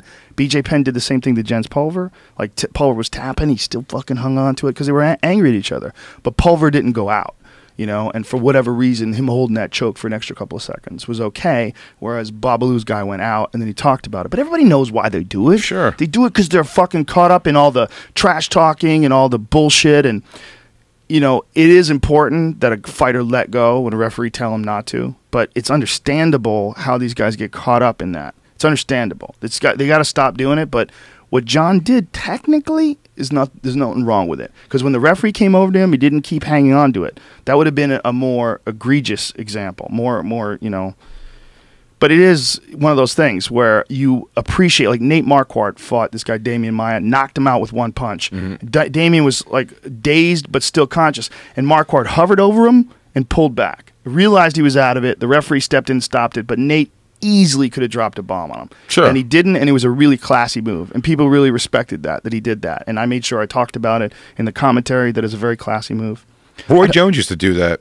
Roy Jones used to like almost look at the ref like, stop this. He did that with Vinny Pazienza. He looked over at the ref, and he's like, come on, man, stop the fight. And the referee said no. He said, okay. And then he went, bing, and dropped him again, you know. And, yeah. I mean, there's moments. Isn't fighting an interesting thing? Once you lose your mojo, man, it's amazing. Isn't it amazing? Roy Jones overnight went from like still doing amazing things, and then he lost, and he lost again, then he lost. It can go. It's like once you stop believing in yourself as an athlete, you believe it is a lot to do with you believing you're indestructible. Once you see that chink in your own armor, man, getting that energy back up to do it again must be really, really hard. Yeah, I guarantee. And there was a lot of other factors involved in Roy, too, because he went up to heavyweight and then really had to dehydrate himself and weaken himself very badly, getting back down to light heavyweight again. And then he got knocked out. I mean, he fought Glenn Johnson, right? No, Glenn Johnson knocked him out after, God damn it, I can't believe Tarver? it. Yes, Antonio Tarver. Tarver knocked him out. Tarver was the first guy to stop him, and he did it in a fight where it was a rematch of a fight that they had that was very close. Yeah. And then Roy went up to heavyweight. He boxed John Ruiz and beat him for the title, then came down to light heavyweight. And in losing that 25 pounds, he really dehydrated the shit out of himself. He looked terrible. He looked like he had starved. He lost all of his hardness to his muscles. He looked terrible. Yeah. Like it was a really ugly weight cut. and he might have been on some shit to get up to heavyweight too.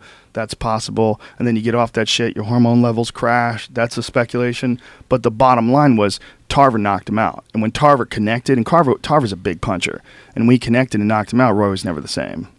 Then the Glenn Johnson fight was scary. That's it. Never the same. Just one day it just happens. It's Mike Tyson was never the same. You know, Lennox Lewis. Yeah, and he was never the same necessarily after jail, but he was still pretty ferocious after jail. Well, Tyson went to jail after he lost the title. Tyson lost and then went to jail and came back and was still fucking ferocious. Yeah. The difference in like what happened with Roy is that Roy fought again like within a certain amount of time and got knocked out really bad. And when you get knocked out by a guy, when you get your brain scrambled, like it takes a long time for it to heal. Like, it's like Freddie Roach is a genius. And one of the things that he did brilliantly with Manny Pacquiao is after Pacquiao got knocked out, he told him, like, you're not going to fight for a year. He's like, take your head out of this. Like, there's no more. That was a bad knockout. And Freddie is a guy who suffers from trauma-related Parkinson's himself. Jesus. He's got the shakes from his career in boxing. And so because of that, he's super, super aware of damage. And he's like, look, you could be okay, but you got to heal up. Like, there's no contact for a long time. You're going to not fight for a year. And then he came back a year later, and he looked great. I mean, he looked like Manny Pacquiao. And I think that rest time is, like, super important, that recuperation time. It's very important when a guy gets knocked out. And so we saw Roy get beat by that guy, or get beat by Tarver, and then beat again by Johnson in a really scary way. Yeah. Yeah, that's when he went through the ropes. Well, he went down and banged his head off the ground. Yeah. And he was stiff at the end of the fight. Like, he was, like, stiff in this weird, scary way. And it didn't look like the kind of punch that would do that to you. Like, it didn't look like the kind of punch that would really put you in a catatonic state like that. That was scary as shit, man. And it was also scary because Roy Jones, you know, he used to be invincible. Yeah, that's what I mean. Watching that happen to people is very, you know, it's watching, like, you know, Michael Jordan number 45 come back on the Washington Wizards. You know, you're like, ah. Well, it was like watching Michael Jordan play baseball. Yeah, that was the first thing. Yeah, like, that was human. Yeah, that was definitely the first thing. But I mean, but to come back, because he came back and then was pretty great again. But then by the time he came back on the Wizards that one time, it was like, why even? Like, you never wanted to believe it wouldn't be good anymore. I never saw that. I never saw him come back. That was tough to watch. I had that with being from Philly, Iverson, when he came back for did 16 games before he left again. And doesn't Iverson have some weird situation where, like, when he gets to be 50, he gets like some giant chunk of money? Apparently, yeah. With Reebok, he has some kind of like they like set aside money in trust or something. Yeah, how weird. But he's broke now, right? Oh, that's what they say. They said he was begging for money. Well, actually, it turned out it was bullshit, right? Wasn't that a bullshit story? He's definitely not begging for money. They just retired his number. He looks fine, you know. Like, no, somebody was saying that he was outside of a mall asking for money, but then I think that turned out to be like a bullshit rumor that someone started. Yeah, that's absolute. I heard Marilyn Manson lives above a fucking liquor store here in L.A. He might do that just to be a fucking crazy person. Marilyn Manson is the real deal, dude. Talk to Stan. Do you know Stanhope? No, Marilyn Manson's my favorite rock star of all time. Do you know Stanhope? Yeah. Do you need to talk to Stanhope about Manson? They hung out? Oh, good lordy. Really? Oh, I don't want to say anything on the air. It's not my place. But go ask. He's not playing games. Sounds like an absinthe story. Nope. It involves a lot of different things. You need to hear it all from Stanhope. I will. I will look into that. Or Marilyn Manson. Or talk to Tate Fletcher. Tate Fletcher's hung out with him, too. I never met Marilyn Manson because the same reason every time I see Dice, I never really talk to him because I'm like, if this guy's a douchebag to me, it's going to just destroy my thing. Dice will be cool to you. If you're a comic, yeah, you'll be I wrote him, oh man, on Bobby Kelly's podcast, they made me read it. I wrote him, I got stoned one night and just, this should have happened 15 years ago, not a year and a half ago. I wrote him some Facebooky love letter, and the return thing was like, this is actually Dice's assistant. He doesn't really check his personal thing. I was like, yes. Oh, I gave him references to who to ask about me. That I'm legit. Oh, no. Beautiful. How long had you been doing comedy when you did that? 14 years. It was a year and a half ago. That's what I'm saying. It was like, I got stoned and I was like, you know what it was? I got stoned and I was listening to Dice Man Cometh. And Dice Man Cometh, look, as a professional adult comic now, doing it many years, like I see the holes in everyone's game all the way. You know what I mean? Like there's no pedestal that I have him on, except for the fact that Dice, when I was younger, loved him. It was my favorite thing in the world. It was part of the reason I would be funny. Like, I would go to school and recite dice lines. And it was also a bonding thing that me and my step-pop, when my step-pop started dating my mom and staying over and everything like that, like, he would let me watch dice. Like, he brought that into my life. That was like our bonding thing, that we both just loved dice. So now when I see him, just one of those guys, just like you, that I've just somehow, we haven't crossed paths. And I've seen him once in a while. I'm like, I'm going to go talk to him, and I just don't. Well, if I'm ever around him and you're around him, I'll introduce you. He's great. He's fun. He's been on the podcast a bunch of times. He's been great on the pod, yeah. I hung out with him and Norton and Anthony, and it was a bunch of us, and Brian, and who else was with us? Was Bobby Kelly? No, it wasn't Bobby Kelly. It was Bobby Kelly? Yeah, Bobby Kelly was there too. Yeah, and we all saw him. We went to his show and in Vegas. Yeah, at the Riviera. Nice. Which is the classic, the classic venue. It's the only place I've ever played. Hasn't changed since 1970. I mean, they haven't done a goddamn thing. They've washed the floor. That's it. He did the comedy club? Yeah, the upstairs. The right big, across from the Dancing Girls show? No, he was at the above thing, the theater. That they used to have the Frank Marino drag show, the drag queen show. Did you ever see that? No. Oh, it was great. He's like The Lady is a Queen. I think like he has like a book out about being a cross dresser. He used to do a whole show where he would like cross dress this guy, and he's like a famous cross dresser for Vegas. Like one of those guys where like you really didn't see him or hear about him anywhere else, but if you're in Vegas, like Frank Marino, you would see his name on these cabs, like the little triangle that sits on top of the cab. You know what I'm talking about? The little billboard things that they have that they rent out. And so Dice had that room. It was like the upstairs room. It's a larger room. And we went to see it. We're howling like little school children. And then after it was over, we were hanging out backstage. And I was like, holy shit, I'm backstage with Dice. Like I was thinking about like being a kid and listening to his, it was a cassette in my tapes, car. Dice Rules. Yeah. It was just Dice, I think. The first one was just Dice. Yeah. And I was listening to it with this girl I was dating. We were crying, laughing. We thought it was so funny. Because back then, it was like so shocking what he was saying. Anytime someone dismisses Dice, I always go, he's having a hard time making friends, so I go to see the psychotherapist. And I'm like, hey, doc, I'm having a hard time making friends, you fucking cocksucker. I'm like, if you tell me that's not funny and you just don't know what funny is, that's funny. Well, he, if you know his story, that Dice part was a character. Yep.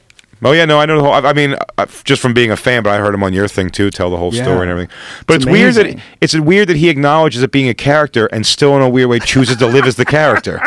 He likes it. He likes being that guy. He likes wearing wrestling. Sort of a fucking Joey Buttafuoco sweatshirts and shit. He wears just the cut, weightlifting gloves. Oh, he's gonna do flash dance, the flash dance shirts. He used to wear the Gold's Gym jacket everywhere. It's great. The way he came out on that the one he did in the round, the special, was one just hilarious. Just the headband with the big feathered like staying alive hair. Well, you ever hear him talk about how he tried to move back to Brooklyn too? Oh, it's hilarious. Yeah, he just tried to move back with those animals. They're like after he became the Dice Man, I'm gonna go back to the neighborhood. Gotta get back to fucking place. Beverly Hills, put up a fence and hide behind it. He can't. It's the same hanging around with those people. It's an interesting. I'd be curious to find out if Larry the Cable Guy, like he's like, hey babe, I gotta run to the hardware store or whatever. I'm sure he doesn't do that, but whatever I have to go out for, if he has to go throw on like a sleeveless flannel shirt, if he can go back. I mean, he's like a tucked in shirt guy. Well, that is a complete and total character. Yeah, Dan Whitney. But I'm saying, but does he? I mean, does he almost committed to living his life now as Larry the Cable Guy? I mean, he sort of has to. I mean, if he ever went out as Dan Whitney or did an interview like on The View, he's one of the few real characters in stand-up. Whereas, like, if he went on The View, I don't know why I keep saying The View, but if he went on the Jimmy Fallon show, the Tonight Show, and he went on as Dan Whitney, it would probably blow his whole fucking thing. Well, isn't that what happened? You can almost pinpoint the change in Dice's career trajectory was when he cried on Arsenio Hall. He humanized himself too much, which some people probably thought was a cool thing, but when he cried about, like, Dice Man's supposed to come out and be, they were taking his movie out of the theater. That was his beef. Whoa. And he got teary-eyed. But before he, Dice is supposed to come out and be like, fuck you, don't see my movie, you twats. Wow. But he cried on Arsenio Hall, and it was real. It was a genuine moment, and that's just, that's not who Dice is. Well, I think he was also under some insane pressure. Like, if you don't remember what it was like back then, like, there were so many people that were angry at him. I mean, he had, like, some hateful comedy. Yeah. Like, the things that he was making fun, like the way he was making fun of it. It's like if you go back and listen to like Eddie Murphy Raw, if you go back and see some of the gay stuff, like it was like really aggressively anti-gay, like homophobic. The comic strip in New York, I've told this on so many radio shows, but it does make me laugh that how things have changed, and no one comes down on Eddie Murphy ever for this stuff, but they have 2 of his gold albums on the wall, and the first one, track 4, is just called Faggots. And then track 1 on the next album is called, it says Faggots, and then parentheses says Revisited. It's like, we didn't cover it all in the first go-round. Oh, my God. Well, it's in that way, like, social justice warriors, as it were, are kind of important because that's the only reason why a lot of this change has taken place is because of how outraged people got. Like, if people just kept quiet about it back then. So, in a way, like, a lot of the over, like, taking it too far, it, like, sort of bounces back and has a healthy middle. You know what I mean? Like, in some ways, like, there's always going to be, like, the far left. But in a lot of ways, the far left tempers the far right. It's like because like the standard, it changes, it moves back and forth. Like if you let people go and you know be as racist and as homophobic and as hateful as they want and don't do anything about it, they kind of never realize that what they're doing is shitty. But because of the blowback, like Dice, all that crying and everything that he did, that's probably a direct result of blowback. Like he's probably like he was constantly experiencing people that were protesting. I remember he got kicked off of MTV for life. And I remember Kurt Loder saying about how unfunny it was and this and that. Like unfunny to who? To you? Okay, I guarantee you, if he did that late night at the Comedy Store, it would fucking crush. Sure, yeah. So like, are you recognizing this as a character, or do you think this is a real person who's saying these real things? And do you not think there's any comedy in this play that he's putting on, which is essentially he's pretending to be this soulful guy? Oh, you cocksucker! Like that. Yeah, saying he's gonna fuck a guy's chick in front of him and stuff like. It's obvious that he doesn't really mean. I mean, he's like 5 minutes left. That's what he's doing. There's some craziness to it. It's a character. I mean, is there a difference between that character and the bad guy character in a movie where the guy is going to run around killing people or raping people? Or is there a difference? I mean, it is just fiction. Like, how come we don't hold the actor responsible because the actor didn't write it? If he wrote it and he wanted to be the bad guy, would we be upset at him? No, it's like for that kind of comedy. But I mean, but there's also, you don't have to do a character to say. I feel like the entire disclaimer of everything goes to, like I said earlier, it's like there's a laughing microphone behind you on a wall. Like we're not, you know what I mean? Like I'm not addressing, you know, the state of the union. You know what I mean? Like I'm up here telling, it's like it's clearly. That was always my thing about with the Tosh, the lady getting so mad. It's like, do you believe for one split second that Daniel Tosh is pro-rape and has slipped through the cracks to find himself massive television success? Like, do you believe that? Like, that doesn't happen. No, it doesn't happen. That would have reared its head before. It's not what they're saying. What they're saying is they found a green light. They found a green light to be outraged. And, you know, also some people are way more sensitive than others. You know, being called out in front of all those people, having everybody laugh at what he said to her probably sucked for her. Sure. So she decided that she was, for whatever reason, you know, she was justified in proving her point or making her point or expressing herself. Which, you know, you should be allowed to express yourself, but the idea that he's supposed to apologize for that, like, if you look at what it was on paper and then to hear comics agreeing with him, that was just disappointing. But your outrage is supposed to come at, like, oppression, injustice, whatever. It's not, you're not supposed to, like, rage against the art. You know what I mean? Like, in a clear the creatives fucking around situation where someone's just fucking around. It's clear he's ad-libbing. This is not a thought-out piece, you know, where he's advocating a random woman getting raped for no reason. But it's also not a Klan rally is what I'm saying. It's like you're in an environment of this is what it is. Well, you know what, man? Some people would be really happy if everybody was exactly like them. If everybody had the same sensibilities, sensitivities, and everybody had the same ideas about what's important to talk about, what you can't talk about, what's taboo, what's okay. You know, there's plenty of people out there that agree and disagree, and they're fucking going at it back and forth. That's what's fascinating. That's what's fascinating about trying to find out where's the middle ground. Like, how much of it is me being crazy? How much of it is me just tapping into one mindset with whatever thing you support or disagree with? You know, anything, whether it's the style of comedy that people do or the kind of music that people are into. Some fucking kid got arrested because he took some lyrics to a song and put the lyrics up as a tweet, and they arrested him Because it was like some fucking crazy Copyright some thing? song about school shootings. Oh, I was gonna say it wasn't for like the actual copyright of the song. No, You're saying no. They arrested him because he tweeted some, and the band, I forget what the show's almost over. I forget what the band's name was that came to his defense, but they're like, this is the lyrics to our song. It's like an anti-school shooting song, but it's like talking about like where this all comes from. I don't know if it's an anti-school shooting song, but it's just a song. And it's coming from like the rage of like where's this guy feeling? What is this guy doing? And this guy tweeted these lyrics like if you tweet something from a movie about like kill them all, let God sort them out. Like does that mean I'm going to go out and kill people? I mean, like, Gus Van Sant made basically a Columbine movie. Yeah, right. You know, it's funny. Remember what he did in that movie though? It said what he added in for some reason was before they went to do the murder, they just got in the shower together and made out. What movie was that? He just Elephant. He just added that in there before they went to go shoot. It was all the same thing, like filming themselves and planning the whole thing for weeks and getting the guns together. And then right before school that morning, they just hopped in the shower together and started making out. The two dudes? Yeah. Wow. Nothing about that ever in the real story. That was how he made it like, oh, no, this isn't the Columbine story. These kids were making out in a shower first. Wow, that's pretty clever of him. Hilarious. And on that note, Big Jay Oakerson, thank you very much, brother. This was a lot of fun. This is We gotta amazing. do this Thank more you so often. much. I think we could do like 100 of these. Yeah, well, You know what I'm anytime saying? I come out, dude, I'll be Anytime. happy How to let often are you out here?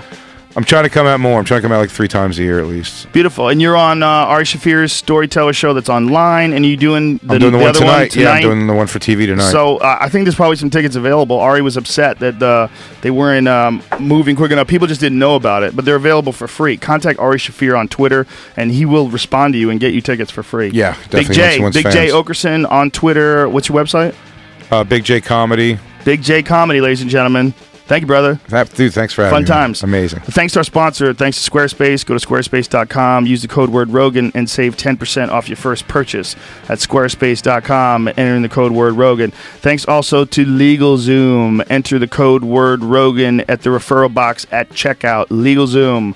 An awesome way to do legal shit from the comforts of your own home. And last but not least, thanks to Onnit.com. That's ONNIT.